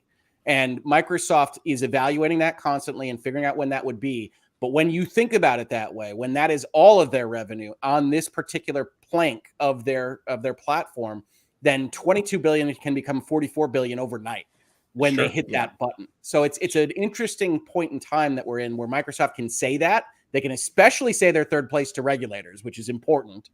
And they still control, well, you're not buying things. You're renting them, and a very good service. I love Game Pass. I won't get rid of it. Like I said, I've been playing Extraction and Nobody Saves the World this weekend for no additional cost. And it's been great. I love it. But I also understand that value proposition doesn't make intuitive sense over the long term, and that Microsoft is going to be evaluating that. And we see how streaming services evaluate this kind of stuff all the time. Even recently, this week, we had Netflix take an absolute bath in the stock market because they didn't hit their user generation number, because they're trying to figure out how to balance their content and their cost services. And Microsoft's going to have to be dealing with that over the next 10 years. Going to be great to watch, especially if you're into financial and industry analysis. But this isn't like set in stone. It's not $10 forever, even now that you get Call of Duty. So it'll be worthwhile to watch. Yeah. So Rick, I think to your point, I think the advantage that Xbox Game Pass has is that you can buy their stuff. And in fact, apparently Game Pass drives sales. And I'm actually, so people always go, how is that possible? I'm actually one of the examples of somebody who, any Game Pass game I buy it as soon as I decide that it's good, while it's on Game Pass, because you get a 20% off discount. And I make my money back that I spent on Game Pass just by the discount. So it's I want to own the game outright, because I don't want to be renting it or for it to disappear one day and then me go, oh, I thought I had that game, but I guess it was just on Game Pass. So I'm buying games that are on Game Pass all the time. And I think that gives them an advantage that Netflix doesn't, is that they can still also sell games on top of their You're right. It's a Netflix voodoo combination, effectively. Now, I have a question for you there, because I have purchased Game Pass games that are non-first party that are basically imminent to leaving. Have you purchased Microsoft-made games that you know will never leave Game Pass? Nope. I have pretty Okay. much all of them. Two different opinions. I'm legitimately interested in that question, because the one thing that I haven't That's not done true. is buy anything that I like, the Outer Worlds, for instance. And I'm like, well, that's never going anywhere. And so I'm going to keep Game Pass until I beat that, so I don't have any reason to buy it. When you've got something like, I've enjoyed Extraction, if that's going to leave at some point, I'm probably going to be like, all right, $32, whatever. I'll probably hit the button on that because I've enjoyed it. So I hear you on that, and I think it's a good point. But the first party, as it gets larger, I think decreases Some of those are going to have to go. My push to buy. Yeah, that's what I think is like that. Like, obviously, I assume that while Game Pass is getting started, a lot of those first party games are going to be on there forever. But now that their first party is so big, I'm kind of living under the assumption that they're going to rotate out of Game Pass as well. Even their first party stuff. Okay, that's first party stuff. But yeah, because I just don't see a world where like 5 years from now, Game Pass has like 1,000 games in it. That just seems, because the whole point of Game Pass is to curate the list. So I think they want to keep it curated and not have like this large bloat. For example, I don't see like 3 Call of Duties ago being in there. You know what I mean? They're going to want to focus you on like the newest Call of Duty. I think that's curated. I agree, but Netflix talks about this a lot, about curation, and obviously they have to keep their whole library there because it doesn't exist anywhere else. You know what I mean? Like if Netflix produces a show, they have to keep it on Netflix, because if they take it off Netflix, it's gone. Yeah. But Xbox could remove something from Game Pass and still give people a way to play it. So I don't think it'll always be that every first party game's there forever. Well, I'll tell you this, if that does prove to be the case, the moment that first party game comes off is going to be an inflection point for subscription services evaluating the product. That's going to be where people look at it and say, is this something that I need to keep if those first party games come off? So I think I don't disagree. I hear you when you say you got 1,000 games. They weren't anticipating, I don't think, buying Activision, and that's a lot more games. It wouldn't surprise me if technologically you could still have a curated kind of optical feel by having a Call of Duty button that takes you into a second menu that shows the 20 Call of Duties. But it's an interesting point. I have to be honest, I've been on the working assumption that everything Xbox owns and makes is not leaving Game Pass. So this is good. We'll save this point and come Bitcast 300. We'll revisit this. This is years away. We're talking. I'm talking down absolutely. the road. User acquisition now in the near and midterm. Absolutely. I mean, what I mean, I can see that happening if it's like a licensing deal with, where they have issues with other games where like, okay, we don't have the license to this music anymore, or we have to. That maybe I can see. And when I said nope really fast, I take that back, because at the beginning of Game Pass, I did buy the State of Decay 2 Definitive Edition. There you go. This is in its infancy, and also I still haven't bought Sea of Thieves, which is crazy, but I've probably spent over $100 on that game. To your point, what was it, Outer Worlds? I bought the DLC for it, never bought the actual game. So they've got all those different revenue streams that they can, get you with going that way. I mean, I'm curious. Horizon 5 offered the ultimate upgrade if you're a Game Pass. You pay $45 to get. I did that as well. That was a huge mistake. Yeah, I don't know why I did that, but that's the whole video in Virtual Legality about whether day one is day one and what false advertising is. Yeah, but yeah, it's one of those things, like, people talk about, the only way these games are going to come to PlayStation is maybe through the Game Pass subscription. But I don't know, like I said, if that's going to happen or whatever. But I also don't see, if that's the case, can I buy the game on Game Pass on my PlayStation 5 through the Game Pass service? And if that's the case, why not just sell it outright on the PlayStation? I think they will. I think if Game Pass can exist on the PS5, they will also sell those games on that platform. So that's the only way I can buy those games, is to get the Game Pass subscription, and then I just buy it for a month for $15. No, I think Travis is saying you can have Game Pass or buy the game. Just right, that's what I think. It's just contracts at that point. You're just negotiating price. If Sony can get it 30 or 25 or whatever, this is what I'm talking about in terms of an alliance. If Xbox doesn't care about its plastic box, weird things can happen with these contracts. There's no question. Yeah. And that's what I'm saying. I think that they'll just say, hey, look, we want Game Pass on PlayStation. If you're willing to do that, you can have access to all of our games that are on Game Pass. And then we will also give your players the option to buy the game outright, because Xbox is, I think they know that model is going to make them money. They just want access to more paying subscribers. And also, if people want to buy the game outright, that helps them as well. But all that money's going to the same place, right? Well, It's especially just, a game like Call they're of not going to Duty, do it without Game Pass, right? Like you look at Bethesda. When I first saw this stuff, I was like, well, this is a whole different ball game. Bethesda's, historically, single player games, that are campaign focused, huge, Elder Scrolls and Fallout, and but they do have those, Fallout 76 is Elder Scrolls Online, and those are like a continuing revenue stream that you're going to continue to, and with Call of Duty, this is why it just kind of popped in my head. It was just like, okay, well, how much money can they make off of PlayStation users through the billions of dollars in microtransactions, maybe not necessarily for just that platform, but through PlayStation's console. I mean, is it? I don't know how much that is. Somebody said 300 million. That doesn't seem like a lot, but also probably right on. I think it was 1.9 billion they made in just for the Call of Duty last year. I think I read somewhere today or this week. It's definitely an interesting. They can do whatever they want. I think that's really the bottom line. And and if you're fighting for one thing over another, then I don't know what to tell you. I mean, just tell me how I need to get this content, and that's how I'm going to get it.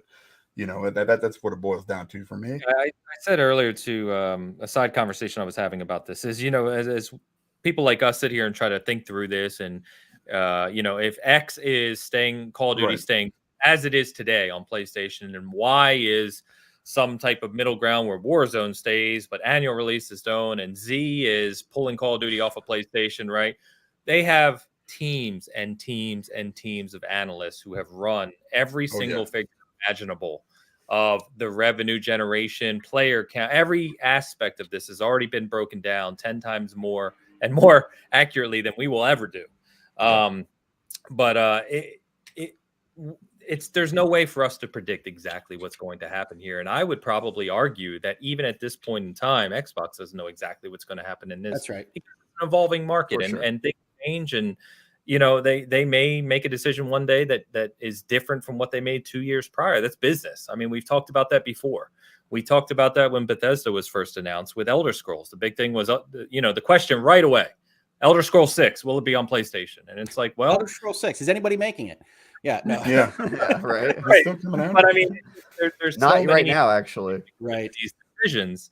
And you just have to give them time to play out. I don't think anyone arguing about it at this point in time really makes a lot of sense. But just on Call of Duty, as we're on it, because I have some figures here, I think a lot of people were underestimating how big Call of Duty actually is. Call of Duty is a phenomenon in the gaming industry. They have, for reference here, just a few figures I pulled out. Over 400 million copies sold as hard copies. Over 300 million players annually. Call of Duty. That's across all of Call of Duty, right? Warzone, games, mobile, etc. Over 100 million monthly active users on Call of Duty. And mobile alone, like I said, generates over $400 million of revenue a year, as of last year anyway.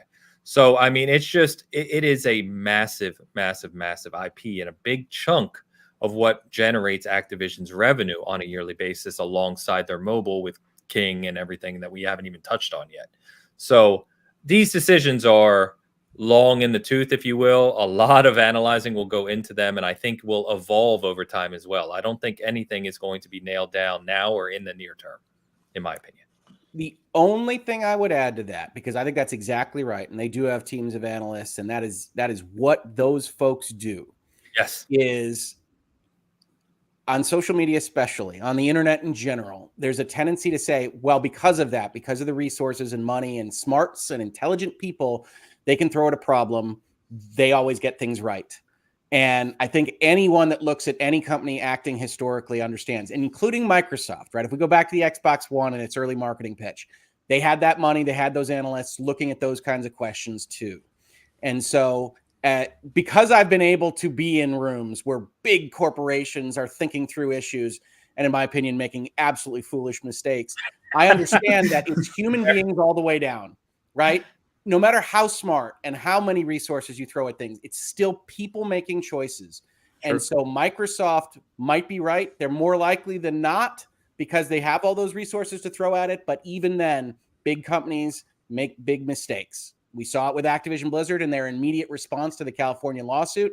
We could see it again. So Microsoft is going to make a choice here. I tend to think that Phil Spencer's statement means that Call of Duty will stay in a most fulsome form on PlayStation, but it might not. And that might be for a good reason. That might be for a bad reason. They might be trying to leverage Game Pass. They might be trying to change console fees for other products they might want to release. There could be 1,000 different reasons why that happens. But even in that negotiation that you think of, that Travis says they're going to try to leverage Game Pass on to keep Call of Duty on PlayStation, one or the other side could overestimate their leverage and their position and what happens and have talks break down in a fashion that they don't expect. And that's always the case, no matter how many analysts are trying to figure out what the right ROI is and what the price is. And we see it every day if we really think about it. The big companies with a lot of resources do stupid things all the time. If you, for anyone interested in this conversation about corporations doing things of this nature, well, not this nature, Activision and Xbox, but what Rich is referring to, take time and look up the history of Volkswagen owning Porsche. It is fascinating. It is hilarious. And if you enjoy these types of geeky conversations that we're having right now, which we all do here, I know, look that up because it is absolutely hilarious what happened with Porsche making a severe misjudgment and paying the price. So it's always human beings all the way down. Yes. Yep. So Dan stepped aside, but let me get these super chats real quick, Travis, because some have been sitting out here for a little while now. This one is referencing the Diablo conversation we had earlier, but I feel that it's always relevant. It's canceled, Travis. I mean, nice. Yeah, we all agree with this. Chris, thank you for. If I had a subscription, it would not be going well right now. I like the cancellation plus the super chat. I think that's a mixed message. I like it. Yeah. Well, they know I don't get the money, so I see. Okay, really just yeah. Chris, thank you so much. Hold on, I got a few others to get to. Like I said, I'm sorry they've been sitting down here. Spartan Ghost 17, another £2 super chat. Thank you so much, brother. He said, I agree with Travis. Diablo is very boring. I never said it was very boring. I never said that. Just to be clear, I did not say it's very boring. I actually think it's a good game. It just makes me fall asleep. I don't know what else to tell you guys about it. It just makes me fall asleep. It's a good game. Now, there's a legal question. Can you say something makes you fall asleep and not have it impliedly mean it's boring? Okay, so here's the thing. Rick. I submit to you that taking drugs are not boring, but it makes some people fall asleep as well. Okay. Right? It's an exciting situation, but it just has a side effect, right? I like it. I accept that counter argument. I like it. Thank you, sir. I rest my case. Thank you, Spartan Guys. Appreciate it. Cerebral Paul back again. $2 super chat. I think it was more about the mobile reach than COD. And I don't undersell King. King is a freaking juggernaut. Yes. So for those, we'll get to that real quick. Let me finish these up. Dash in the house. Good morning, man. Host of NXS Cast, which I was on a week and a half ago or so. Fantastic people. If you haven't checked them out, please do. $4.99 super chat. Mr. Hoeg, can I hire you to sue Microsoft for causing me so much emotional distress from these acquisitions? I think it would be unethical for me to take on such a complaint knowing it's 0% chance of likelihood of victory. So I'm going to have to demur on that request. But I understand that your pain is real. It's just not legally cognizable, as we might otherwise say. Yeah. That was a... What about my unpaid parking tickets? I'll get you a litigator. All right. Thanks, appreciate you. Oh, man. I'm sorry. There's so many... I'm not used to keeping up with this many comments, guys. I appreciate it. Too many. Yeah, and by the way, I love the commentary that's going on, guys, in the conversation. So thank you so much.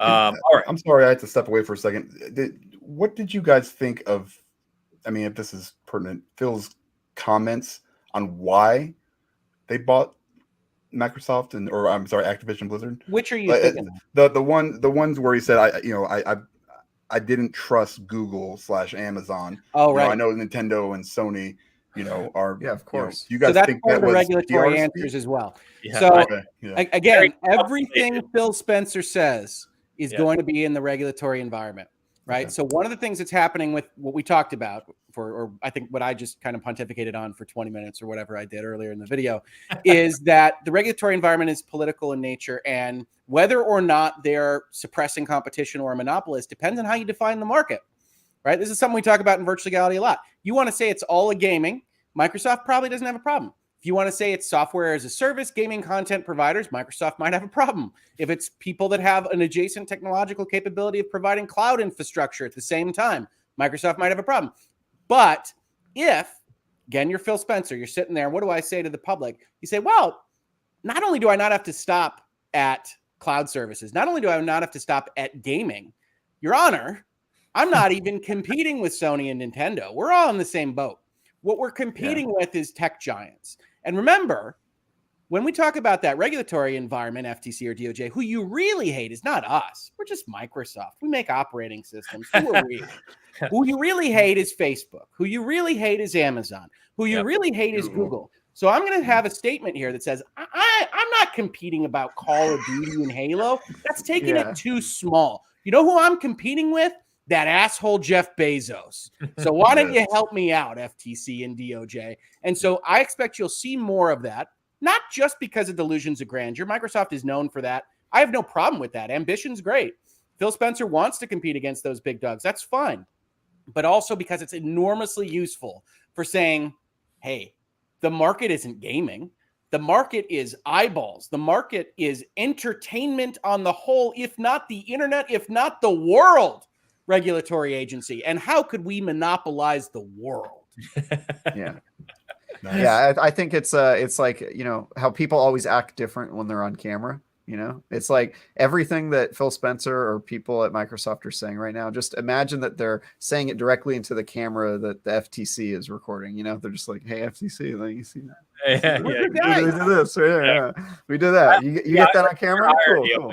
Microsoft saying you have to worry about the tech giants just struck me as utterly hilarious when that statement came out. Man. Because everybody knows who Washington hates the most right now. I mean, it's bipartisan. Yeah. So you aim your gun at them. Yeah.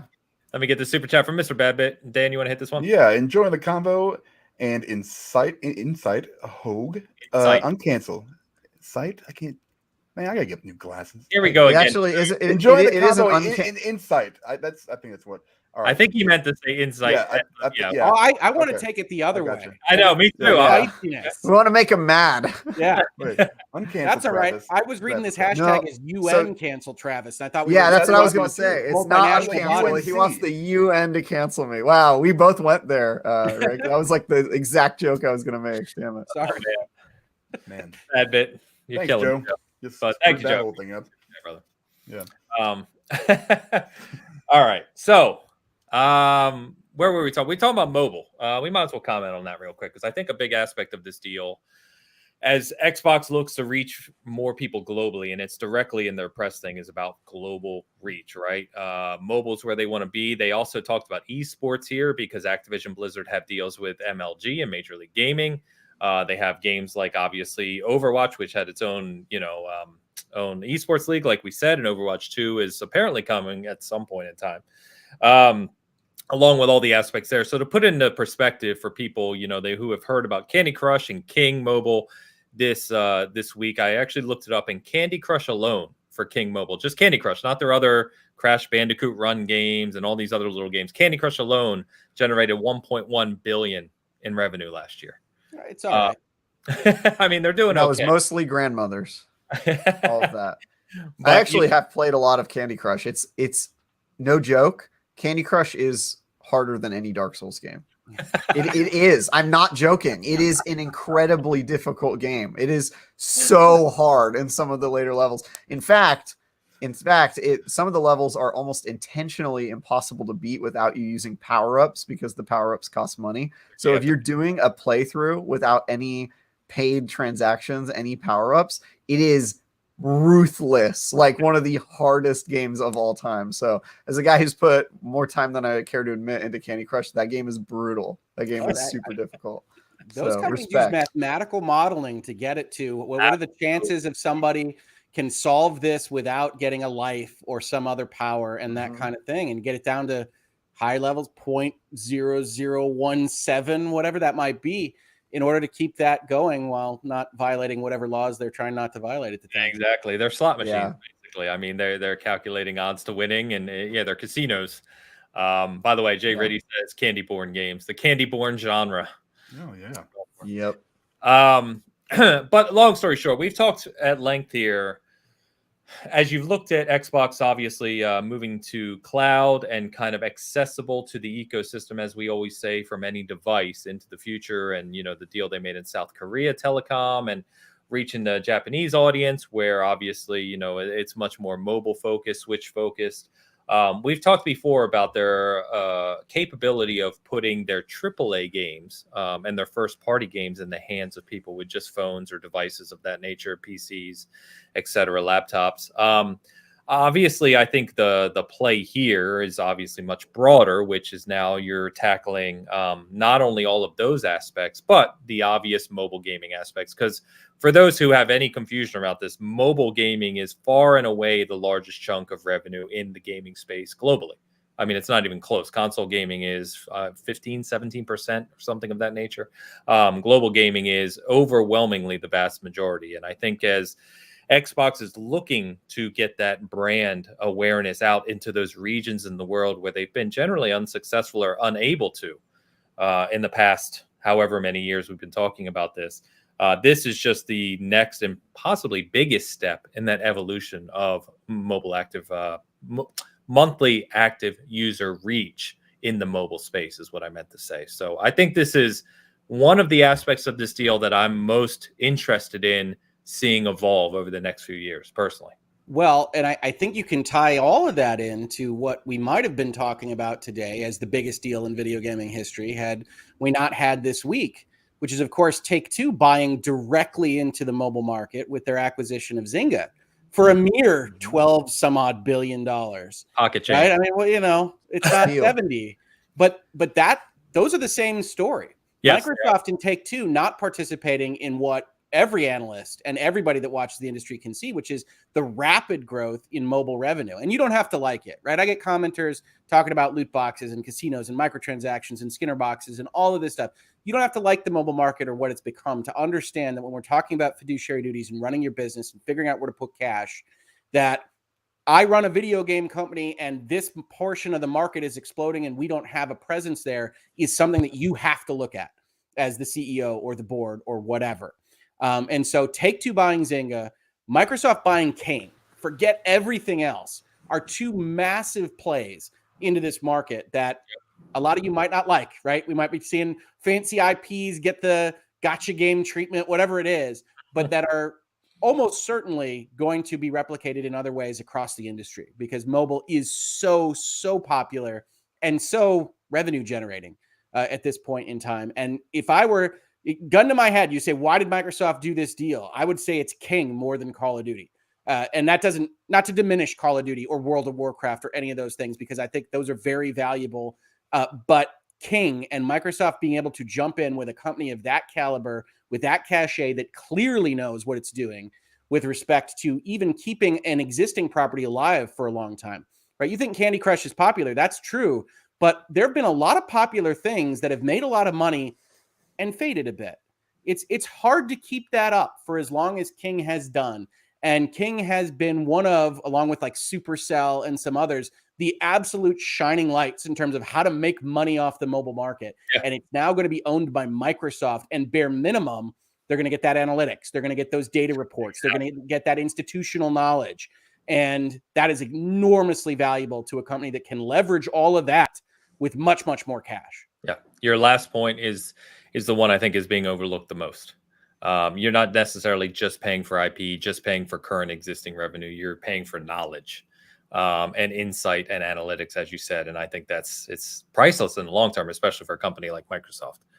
And you're getting the people. They call it ACU hiring in the tech world. King is enormously valuable. There's no question. And it's one of the areas where Microsoft should be the most concerned in terms of if there were going to be a divestiture, if there were going to be a regulatory move, that might be the kind of thing that you look at because you can slice it off. Yes. I don't think so because Microsoft doesn't have that presence in that market, and there's really no argument that they do. But certainly when we start talking about other jurisdictions, and King is interacting with those other jurisdictions more specifically than some of the American companies aspects of Activision, then if the European Union is going to move, it might move to protect King or otherwise.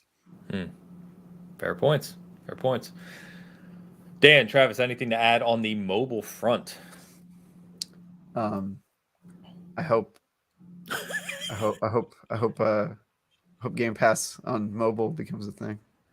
Give me some Candy Crush power-ups, guys. As part of my Game Pass subscription. So again, we can take that into the stories we've seen in the last year, right? We look at Epic versus Apple, and where was Microsoft coming out despite owning a console that's at least ostensibly a kind of walled garden? I know Microsoft doesn't want to be that, but Xbox has exclusives and things like that. They were mostly coming out in support of Epic. That would, if their theory of that case would have proceeded, would have essentially broken walled gardens in the United States antitrust law entirely, which is what the judge pointed out and said, no, that's not how these laws operate. But Microsoft doing that is on the Epic side. Why? Well, because they have a recurring revenue service that operates as a platform that if they could put on an iPhone in that capacity and take their cut for Game Pass Mobile to go with Game Pass PC, to go with Game Pass, I don't know, whatever they wind up calling the Xbox ones that go on your TVs and your phones and your fridges and whatever, then that's a big benefit to them. So you have all these weird alliances and strange bedfellows where Microsoft had actual testimony on Epic's behalf to say, well, wouldn't it be great if maybe Apple couldn't control its platform this closely? And you say, okay, where does that lead? It leads to Game Pass. It leads to recurring revenue models. It leads to Microsoft putting things like that on their services and getting all the revenue to themselves. Very fair. Yeah, agreed. Yeah, and I think they'll probably never get that, as you point out. The Epic thing didn't work out, and it turns out Apple gets to control its own platform, which I guess makes sense. But they are finding a way around that. Like you can access Xbox Cloud Gaming through their browser based thing, and I think that'll probably happen for long enough, and either it'll take off and Apple will have to make some sort of concession, or there's got to be a middle ground in between what they were asking for, which is every single game get independently, like, what is it, ranked or listed, or it was analyzed by their app review process, right? So you have to go through and they have to approve them. Yeah. Which is kind of ridiculous because it's kind of the same thing as saying I want to review every web page if you're trying to sell an app that's a web browser. You know what I mean? It's like that. It's like, well, not every web page that is on your web browser app is approved. So, the second half of that Epic story is that they took that public relations that they got from that and they've moved it into asking for congressional changes, including this week, right? We talked about the FTC and the DOJ press conference, but we didn't talk about the Senate passing bills or sending them up to the Senate for a major vote about whether or not you should crack open these platforms. And so it's clear that Epic's plan and the Coalition for App Fairness, which is what they call themselves and their other developers, plan was to take that even as a potential loss in the Ninth Circuit, which I think it will be, and go and get laws changed, which is the more appropriate way to handle this, by the way, is to not use a law from 1890 and say it applies in this fashion, and to instead say to Congress, it should do this. Remembering that as we talk about the political environment, the one thing Democrats and Republicans can agree on, maybe the only thing, is that they really don't like how much power the tech companies have, especially against them. Yeah. So they might move on it. Yeah. Good. Yeah, I think they should. By the way, Mo, I fully agree. I would play a Halo-themed Candy Crush. You might get your chance. Those grunts got to eat that candy too. You know what I mean? Oh, the grunts would fit guys. In. Oh God, that would be perfect. It'd be perfect. That's like already, yeah. Let's get the super chat from our Abe over at Xbox Era. Yeah, thanks, man. One Bad Mother, $5 super chat. I came for Travis and Dan's ridiculous hot takes, but I guess I'll settle for this amazing and insightful discussion instead. I mean, you get a little bit of both. Yeah, I was gonna say we try to do both around these parts. Yeah. Every once in a while. Insightfulness pops out of my mouth. Not very often, though. So, guys, I think we've had a long discussion now on this deal. We could probably continue to talk for hours on different aspects of this, and we will continue to, of course, for a long time to come. Hell, we're still talking about Bethesda, and that's year and a half out. Old news, right? Yeah. I think we will continue to, but I will leave with just asking you guys: is there anything else specifically that we haven't touched on today that you want to talk on before we move on to just a couple other small topics? PlayStation's dead. Oh, yeah. Yeah. Let's just get that out there. Right. Yeah. Just for Joe. Yeah. I just wanted to make sure we made sure, we got that out there for Mr. Badbit. Okay. Thanks. Oh, and tune into his new podcast, The Achievement Hall, coming soon. Oh, right on. That's right. Yeah. Nice. Yeah, we've already rebranded Trophy Room because Trophy Room's pointless at this point. So that's very No, I mean, I think for me, it would be essentially a kind of sidebar to what I talked about earlier, which is there's a lot of strong opinions out there. That's totally warranted. Good things can happen, bad things can happen from a deal of this type. But I always kind of go out there with reasonable minds can differ. We say that a lot on my channel. Be kind. There's a lot of gray area here on both sides of the equation for Microsoft and Sony. And so I think kind of observation and analysis is great, but kind of putting people in a specific spot and otherwise being so certain of the accuracy of your own position on something like this is probably unwarranted. So to the extent people can have good conversations, I highly recommend it.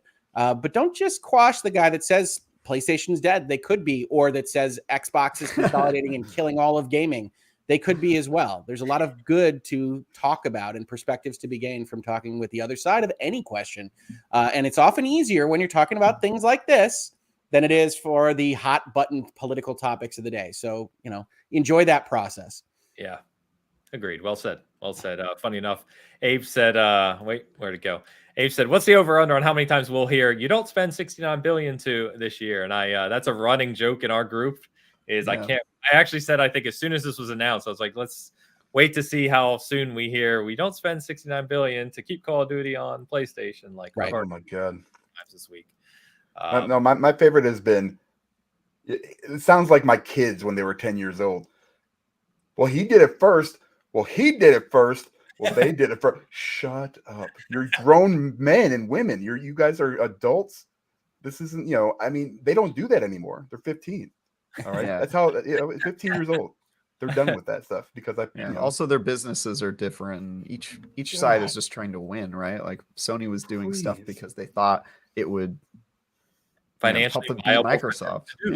Yeah. Exactly. It's like, oh yeah, let's kick them while they're down. The Xbox One isn't doing well. Let's take all this content away from them and try to make as much money as possible. And that's what you would expect them to do because it's the only thing that's going to get Xbox back off the mat and start to get them to fight back. So I don't know. It's just people get it's not personal. It's just business, guys. It is just business. That is absolutely true. And what looks like a tax, even there, you talk about, hey, buying exclusivity during that generation. Part of that analysis is actually that it's going to be on a relative basis cheaper for the bigger, more successful console to pay for the loss of sales on the other console. And so you get contracts that look like a tax that make more economic sense going from one direction to the other. So when I say talk about the business and law of things behind the scenes, Sony can get something cheaper when they're the gorilla in the room than Xbox saying, where Activision shows up and says, well, if you're going to buy this exclusive for this, you have to buy out what we could have made on that console, and it becomes more expensive, relatively speaking. So yes, they were quote unquote kicking them when they're down, also because that makes economic sense in that particular environment. Of course. Of course. Yeah. That's what you'd expect them to do. And again, like we've reaped the benefits. Like I've said on this podcast a bunch of times that like I play Xbox primarily, and I hope they're never the number one player ever. I never want them hungry. To be PlayStation. Yeah, exactly. Yeah, exactly. Keep them hungry, keep them humble, because I benefit way better. And all of the dude bros that play Call of Duty being on the PlayStation platform all last generation. Oh, it was beautiful. Oh my God. My Xbox Live parties were amazing. Well, my Xbox Live parties were pristine because they were gone. They were just, And I would say broadly this, right? Like we don't want the competitors in the marketplace to die. A world without Sony is bad. A world without Nintendo is bad. A world without Microsoft is bad in this industry. But the one thing that you should be happy about is Microsoft finally, after decades, deciding to hurl $100 billion at this is a bet that they will have to go and get ROI and justify. They are pot committed to making the industry better, to selling more things. Maybe that doesn't wind up looking like what you want to buy in the future. Maybe it gets too mobilized. Maybe all sorts of things. Any number of things can happen. A meteor could hit my house tomorrow. But the fact that a big giant company put $70 billion in the industry that's clearly interested in staying there and getting you products and content is good overall. They want to participate. They want to compete. No, we don't want to see them absolutely crush everybody else because that variety is helpful. But it is a good thing for Microsoft to wake up and say, yeah, let's put $100 billion at video gaming. Yeah, great point. Wow. Yep. Great point. Another super chat from Mr. Badbit himself. Yeah, Achievement Hall or Nintendo Nook, patent pending. So, That's we got that out there for you. trademark pending. Yeah. His current show is called Participation Trophy Hall, right? Participation Trophy Room. Is that what they call it? That's a great update to the name, actually. I like Yeah. it. Thank you, Joe. Appreciate it, man. All right. A couple of things real quick, guys. I just wanted to touch on because there was other news this week, believe it or not. And I have to bring this up because it's just funny. And Dan will get a laugh out of this. Is we actually have a release date for Lego Star Wars: The Skywalker Saga, and a cool trailer. And a very cool trailer. So and a Polygon hit piece. It was a hell of a day. It is coming out on April 5th. This has been a long time coming. And the reason this is funny for anyone who's been here with us for a few years now in Bitcast is we had a guest that would, not a guest, excuse me, someone who would show up to the show every week, and ask me directly what inside information I had as to when this game was releasing. It was ever since, like, it was E3 when you guys went. 2019, because 2019, I did a video and an article on the game because we sat through the producer demonstration of this game at E3. It was very good. We knew it was going to be a popular game, so I did that. But he thought I had some kind of insider knowledge. I'm developing the game. Spill the tea. Spill the tea, Ains. What's going on? And I said every week, I don't have any more information. As soon as I do, it was every week, and it was awesome. Dude, it's so funny. People's understanding on the internet is hilarious. You know what I've gotten, Ains, and this boggles my mind, is I will write a review of a game, and then people will hit me up on Twitter, Instagram, and just DM me and be like, "Fix your broken game." and like my review, I'll be on the review going, this game's super buggy, it's super broken. Like I'll say that in the review, and then when they discover the bugs, they send them to me and tell me to fix them. And I'm like, what? Like, what did you think? I was doing a hit piece on my own game, like in the review? Like I'm just so world's honest man there. Yeah. They probably just Google it. It comes up because IGN, obviously your review probably comes up damn near first in SEO, and then see your name and like, all right, we got to yell at him. Yeah. But anyway, this game looks fantastic. If you're not familiar here, I wrote earlier this week, don't blow this off as another like new Lego game, even though it is obviously. But it is a new engine. It's a new design of these games. It is a huge step forward from the Lego games we were playing primarily on the 360 generation and over the past several years. So if you're into Star Wars, which I don't know about you, Rich, but I've got Travis and Dan who are both gigantic Star Wars fans here.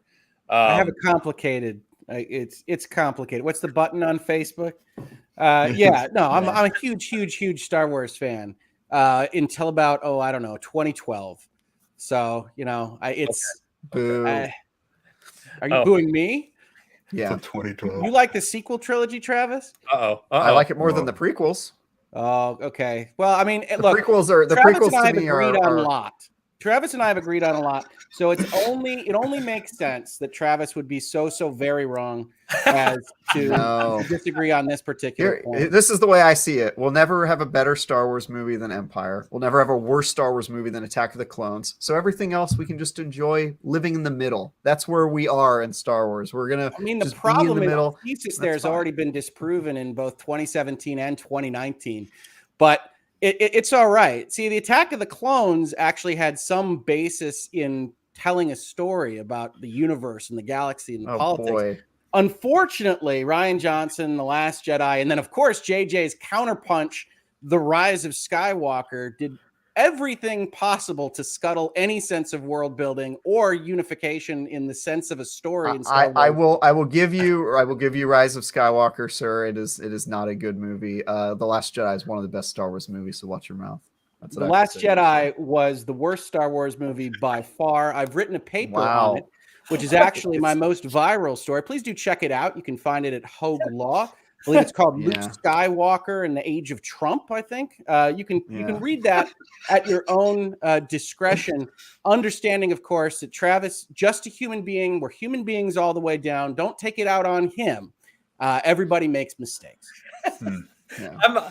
And is this what it feels like to sit back and just enjoy this? Listen, Yeah, I love this is it. everything about Star Wars. I mean, I'm more of a fan like when they took everything and I guess uncanonized it or made it all legends, I guess. Got rid of the EU, Yeah, that was Thank God. There was a point Thank there God. where there was some stuff that I really, really enjoyed, Timothy Zahn has a sad. Timothy Zahn. Yeah. Well, yeah, but they can rebuild that without keeping all Right, of the they stuff. They can't that's rebuild Heir to the terrible in Empire, the my EU. friend. No, They took it out an back amazing and book. shot it in the kneecaps with They Ryan did. That's Johnson. what they should do. You take Heir it to out, the you Empire? decanonize everything, No and way. then you. Okay, no. No, way. what they The did Zahn is they trilogy- got rid The of Zahn trilogy everything. was 100 times better than the Disney crap. 100 times. That I agree with. 100%. Okay, well, I will say that a lot of the EU was complete nonsense. Sure. Emperor Palpatine Giant died like lightsaber 7 battle times. and station It bad. was ridiculous. Timothy It was Zahn ridiculous. Uh, Yeah, but the thing is, they're recanonizing most of Timothy Zahn's stuff, all of his stuff in the early They're days of the taking Republic, Thrawn etc. because they like Thrawn. I get that. They can't bring back what he did and with they're Heir to doing the Old Empire. Republic. The Old Republic is getting recanonized. They've already recanonized Bane. They've recanonized Revan. See, They're you say doing a lot of that stuff. recanonized. I say skin suited with the names of things that were popular. That's what I No. see Disney doing. Thrawn is better now. Thrawn is different, you have to admit, one way or the other. He's different, but he's better now. Yeah. Reasonable minds can differ on that, and I'm not gonna fight you. I preferred the Thrawn in the books, but Thrawn is fine in Rebels and whatnot. Yeah. But Thrawn is different, and that's what Disney is doing. I know we're off on a side tangent here. I'm loving it. I'm loving this. Yeah. But Disney takes what they think are popular names, like, I don't know, Boba Fett, and they make bullshit stories about them because they know they're popular. Okay, Boba Fett, I can't defend, but I will say I know a lot about Star Wars. I would love to debate you on The Last Jedi because I've never argued with anybody who thinks Last Jedi is bad who has been able to give me a reasonable argument at all. Everyone I've got uses about the a same 17-minute Reddit. video and a 6,000-word essay you can check out. And I would be more than happy here on this channel to invite you to guest on a special Virtual Legality Extra where we debate the merits, or more specifically, demerits of The Last Jedi. Can I be there? Make sure I'm there. Yeah, we'll be there as well. I will agree to go to that because I will happily defend The Last Jedi. And I've debated everyone I know who knows a ton about Star Wars. And, it's about 50-50 on this issue. Some people are split. But the people who don't like it, I'm just like, you're just wrong. Like, you can't. I don't understand how about the Luke thing. That's one of the main complaints. I have written about 3,000 words on Luke Skywalker and misunderstanding So have I. who the character is. Yeah, I think anybody who says that hasn't paid a lot of attention to Luke Skywalker in the original trilogy. Sounds like fighting words. Yeah, I'm ready. Let's do it. A lot of comments going. Let's debate. I just like the fact that for once, I'm not involved in the debate on this show, and I can just sit back and laugh. I'm actually surprised that Travis and I apparently haven't touched on this third rail before. You know what? I've seen your tweets, and I've just decided. It's too soon in our relationship. It's too soon in our relationship because I know there's issues that you'll never be able to convince anybody on. Like it's like when somebody says like, "Oh, I love Donald Trump," and you're like, "Well, why even debate with them?" It's not like I'm going to be able to change their mind, but it's one of those things where it's a third rail I don't touch early in a relationship. I see. I feel like we've gotten so we're to on that like third date level. I like it. Yeah, this is third date. Now Okay, I'm telling good. you about my dark secrets. So Good. No, I think that's great. And as you know, I mean, my approach is always the same. I got no problem with anybody liking anything I don't like. It's not going to be ad hominem attacks over in virtual legality land. We're just going to be talking like reasonable people about why I'm right and you're wrong. Apparently, Lego Star Wars is an interesting topic on Bitcast. It's the game of the year already. Well, it's actually that game is going to be fantastic regardless, though. It is. It does look like a good game. It's just interesting because I react so viscerally to sequel trilogy stuff that like that trailer bounces between the various trilogies that are in there, because I don't know if people know it's all nine movies that are represented. It looks very, very cool, but they'll bounce into, it's like this shot of Empire Strikes Back, and then they'll have some Ewoks, and then it'll be Kylo and Rey in the throne room, and my immediate reaction is, oh, and so that's happening throughout this trailer. And it's really fascinating to someone that really does love Star Wars. I mean, I got Star Wars stuff all over this room. But that hasn't liked it since I say 2012. I was actually really excited in 2012, so it's really 2017. Yeah, so that was great, guys. Thank you. Stay tuned for that deliver episode. Entertainment value with my emotional pain. But yeah, at least from what I saw of the game at the time, unless they've changed anything, the really neat thing about this is it's open world. All the planets from the movies, are in the game. All 9 movies are represented, and you can go about exploring them and doing them in any way you see fit. So literally, you could start the game, and if you love Last Jedi, if you're a Travis and you want to go kind of do the Last Jedi stuff, go do it. If you hated it, you can never do it. You know what I mean? It seems like a very kind of open Star Wars game, which is really cool for the fans. That's By dope. the way, Steve has a great comment here. I love Star Wars, but I hate everything about it, including the fans. Hey, the worst thing about Star Wars are the people who enjoy Star Wars. That is without a doubt true. Does it not seem to get that way with any kind of huge IP? I feel like we say that about a lot of them. Some communities are amazing though. You ever like think a game is just okay, and then you meet the people that play it, and you're like, oh wow, like this is like kind of makes me. Destiny's kind of like that actually. The games are amazing, but the community around it is incredible.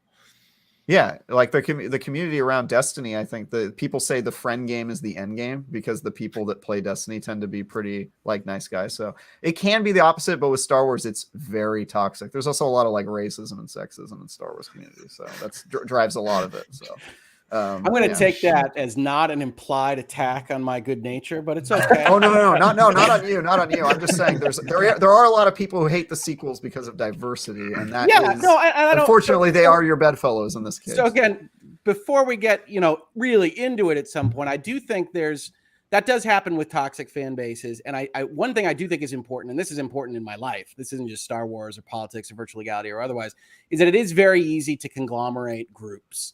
And to fight the worst of them, right? And so there's undoubtedly bad actors that don't like The Last Jedi or the Disney trilogy for any number of reasons. Female lead, Finn, whatever. That definitely isn't me. In fact, I one of the things I get most upset about is I think Finn is completely wasted by Johnson and Abrams in 8 and 9. And so I don't disagree with you, but I do always tell people, I caution folks to just fight the conglomeration of badness that's on either side of this. Yes. Either side of anything, not just Star Wars, which doesn't matter, right? That's why we can have fun, passionate fights about it, is because, we can go get drinks afterwards because it ain't that important. But that, of course, there's bad people, there's harassers and all these various things. I just don't want that to ever disarm what can be legitimate comments. This is kind of one of the things I got into. I don't like Last of Us Part 2 for narrative reasons. I did a long video about it. Great. And you can get into that same bucket, which is you don't like it for this reason. It's like, did you watch the video? I mean, fortunately, exactly. I'm in a place where I'm putting my thoughts out there hours at a time. I'd be like, go point me to the place where I said any of that. But it's easy enough to do, and it's easy enough to kind of disparage folks on that end. So I'm always very cognizant of that because I always try to be aware of it when I do it myself. Because there's opposite end of every spectrum where you got some asshole somewhere giving death threats, and you're like, no, that doesn't represent my side of the equation. Agreed. For sure. Steve said, have drinks at the stupid casino scene. The worst. That is the worst scene in that movie. That scene is bad. I will give you that. And my argument isn't even that, like, anyway, we'll get into it. But the prequels are way worse for a number of reasons. But I still love them all. I love all Star Wars movies. Like Riz with a $2 super chat. We still talking about Star Wars or Fast and Furious? I would lose the debate on Fast and Furious. I think I saw through Tokyo Drift, and I understand that that's where most people stopped. Yeah, I think they became Space Warriors or something. I don't know where that series. Pretty much. That's where the smart ones stop. Rich, I'm with you. It's fair. It is a live action anime, guys. And if you, I haven't seen anything. I occasionally see IGN articles about like The Rock and Vin are fighting or something, but I don't know anything about they don't get along. They don't get along. So there you go. That's my knowledge base. Yep. There you go. All right. God, I didn't expect the Star Wars conversation to go there, but I enjoyed it. The only other thing I'm going to mention, just because this is a personal thing of mine, is that we finally got a trailer for the Cuphead show coming to Netflix February 18th, and it looks amazing because Cuphead is awesome. The animation actually looks really cool, and that means it's only just a few weeks away and adds yet another thing in mid to late February that geeks like us can enjoy. That's actually the exact same day that Horizon Forbidden West comes out. So what a day that's going to be. I'm going to be actually able to dinosaurs, make and it through some cartoons. Cuphead content. That's the one awesome. Cuphead content you can consume, Dan. Yeah, that's it. Yep. Awesome. Sorry, Rich, what you said? You got to do co-op for a delicious last course. Is that this summer? Yeah. It is June 30th. I think so. Yeah, it has a release date. I think I saw that trailer and said, I wish that they had some levels that like they did them in little models. They had like the little stick people and things. It's like, I would like to play that. Yeah, let me see what it feels like to interact with that one. But no, Cuphead's fun. I like Cuphead a lot. Yeah. It's interesting, right? That game started out as a boss rush and apparently got some flack. And it's like, I play that game and I wish it were just a boss rush. It's interesting what happened to that process. Well, it only has like 2 or 3. They're just like sporadic. 6 levels. 6 running guns. 6 levels, yeah. I meant like 2 per island, but yeah, it's very sporadic. I would say it's mostly a boss rush. It is, yeah. It's like 27 bosses or 22 or so. Anyway, but so I'm excited about that, and so it means we're getting Cuphead show and Cuphead content this year. Makes me very happy. All right, fellas. I think on that note, we're going to start to close down here. A couple things I want to mention real quick. We did launch the Season Gaming Patreon, and I think we have 16 or 17 patrons already, which is very welcome. A few of those joined us and are finding our content for the first time, thanks to our first piece of exclusive content on the Patreon, which was a conversation I had with Colin Moriarty last week. We talked for about 75 minutes or so, got into a lot of topics. He even told me I don't usually share this much during the show, which was great. Talked about IGN and Kind of Funny. We talked about the fallout there with Kind of Funny. We talked about him being opinionated and, the PlayStation podcast, a lot of things. And it's funny, Rich, because the comment you just made a moment ago about being able to talk with people and converse or have discourse on a topic that you may disagree heavily on, even if it's a topic that's meaningful in the real world, not Star Wars, but whether it be politics or, anything else, we seem to be in an area now, and I don't want to go too long about this, where it's, sides. Everything's 2 sides. You're either here or you're here, and absolutes and, the ability to converse on a topic, even if you disagree, is very important. And, I've had people actually reach out and say, why did you talk to Colin? I hate that guy, or he believes this and stuff. And it's I've had that DM. Yeah. And it's like, well, one of the things we talk about in the conversation is the fact that we need to be able to sit down and just talk to one another and, make sure things aren't misconstrued or assumptions aren't made and a lot of those things like that. So, I think that's very important to all of us, no matter what you believe. So anyway, other than those terrible extremes, which you referenced, they don't deserve the time of day. But you know what I mean? That's the outliers. Well, it's a shame you have to give the disclaimer, but yeah, that's absolutely right. I mean, one of the things I say, I get DMs all the time, right? Like I was on a set of 3 streams with a lawyer on YouTube by the name of Nick Ricada, right? Who you may or may not know. We were covering the Rittenhouse trial, and it was a bunch of lawyers talking about some pretty intense stuff. Sure. I got a lot of DMs about it. I said, look, if you believe in me, if you believe in the analytics here and what I've put out there for 3 years, and you've heard me as much as my wife probably has in that course of time, then the goal is to get that information out there, to talk with people that may or may not agree with you. And I go on Nick's channel, I go on Legal Eagles channel, totally different political persuasion, that there should be a functional ability to say, look, I think you're a reasonable person. You're thinking things through. You've come to a different conclusion from me. I don't have to agree with you when we get done discussing it, but guilt by association is enormously problematic to having the conversation. I talk to people not because I agree with them. I talk to them because there's value to be gained from conversing with other individuals.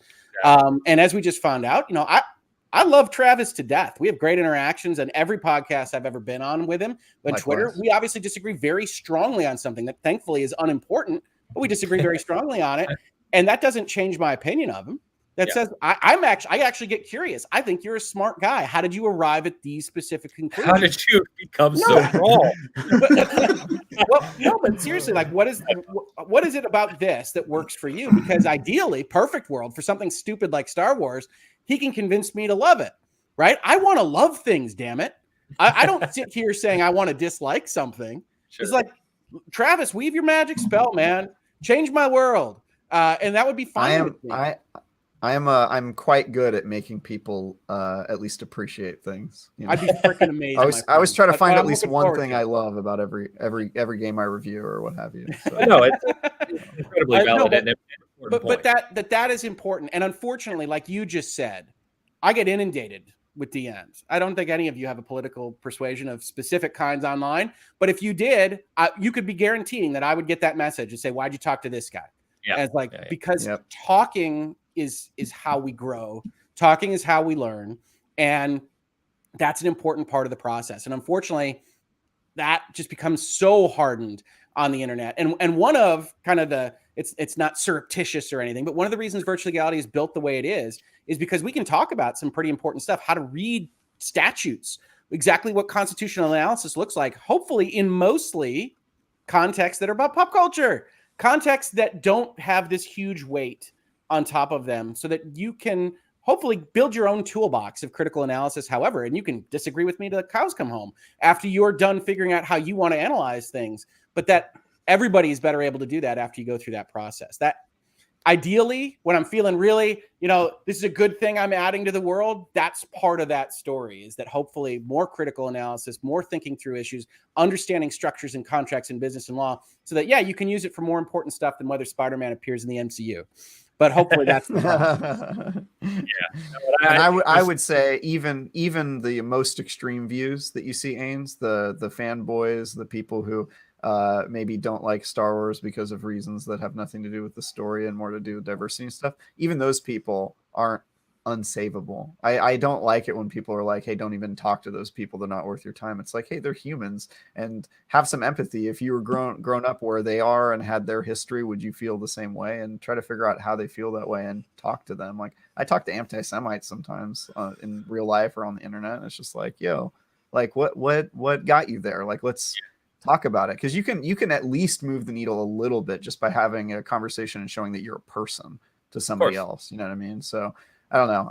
I think at the end of the day, we're all people. Empathy is a learned skill, and if you don't flex that muscle, it atrophies, right? So it's funny because I was going to add one thing to what Rich said, and now that you said that, Travis, I'll just add two things real quick. And we're definitely on a much broader conversation than gaming at the moment, but it's a good conversation. So a couple of the other things the conversation I had with Colin was about both of those things. Is that one, to Rich, to your point, is it's a good thing to be challenged. You need to be challenged.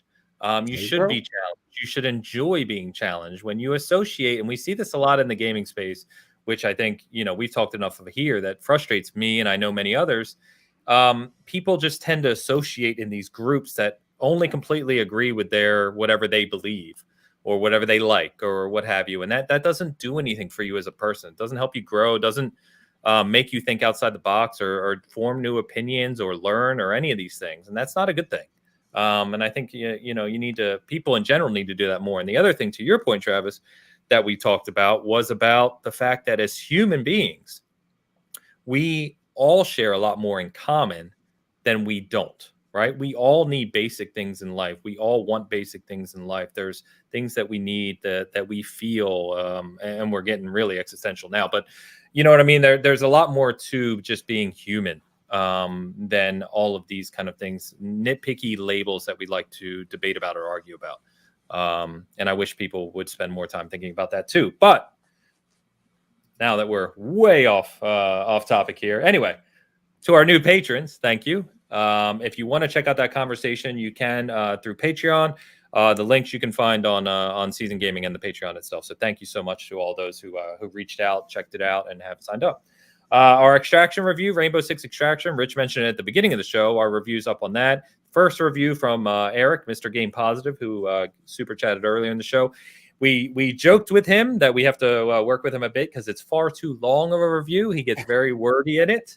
But if nothing else, he does provide a lot of detail on the game itself, give a largely formed opinion, spent a lot of time with the game. So you can check that out. And Dying Light 2, I believe Steve, who's still in the chat, is going to be reviewing that for us as well. So look for that, because as Travis said, that comes out in just a week and a half. So it's not far now. So with that, we'll go ahead and wrap up. Rich, man, it's been an absolute pleasure having you here today. Absolutely.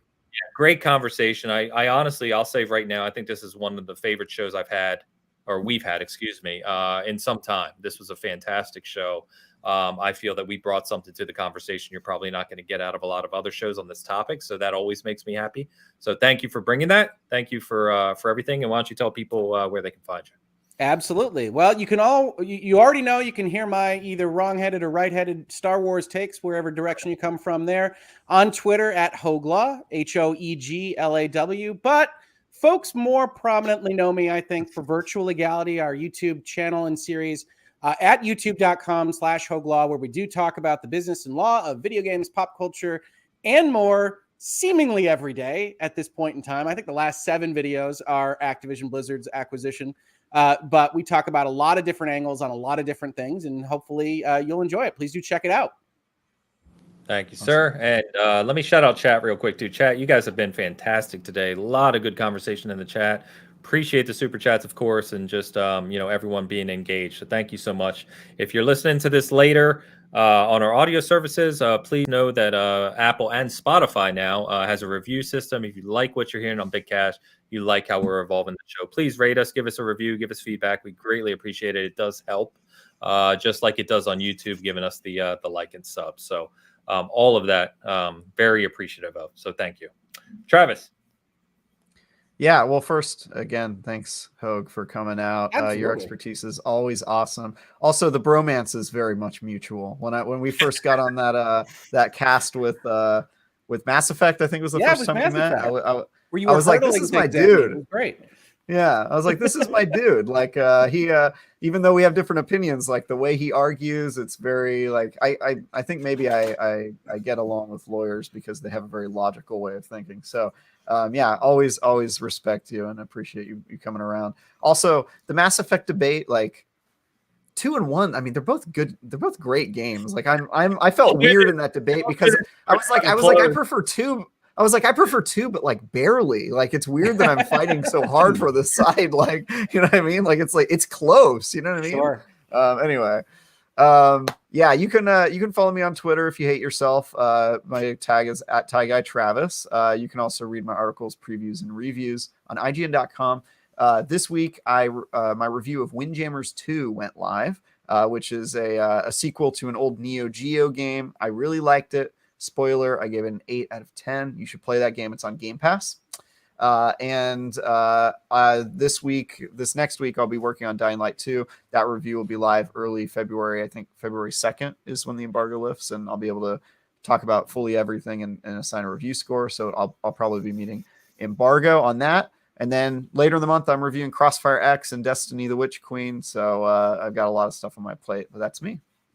And when you starting your law firm? I'm starting my law firm just as soon as I go to law school and take that bar exam and all that stuff. I was pre-law. I actually did consider law school. It was a real thing, but you get that bar license, Travis. You got a space at Hoeg Law.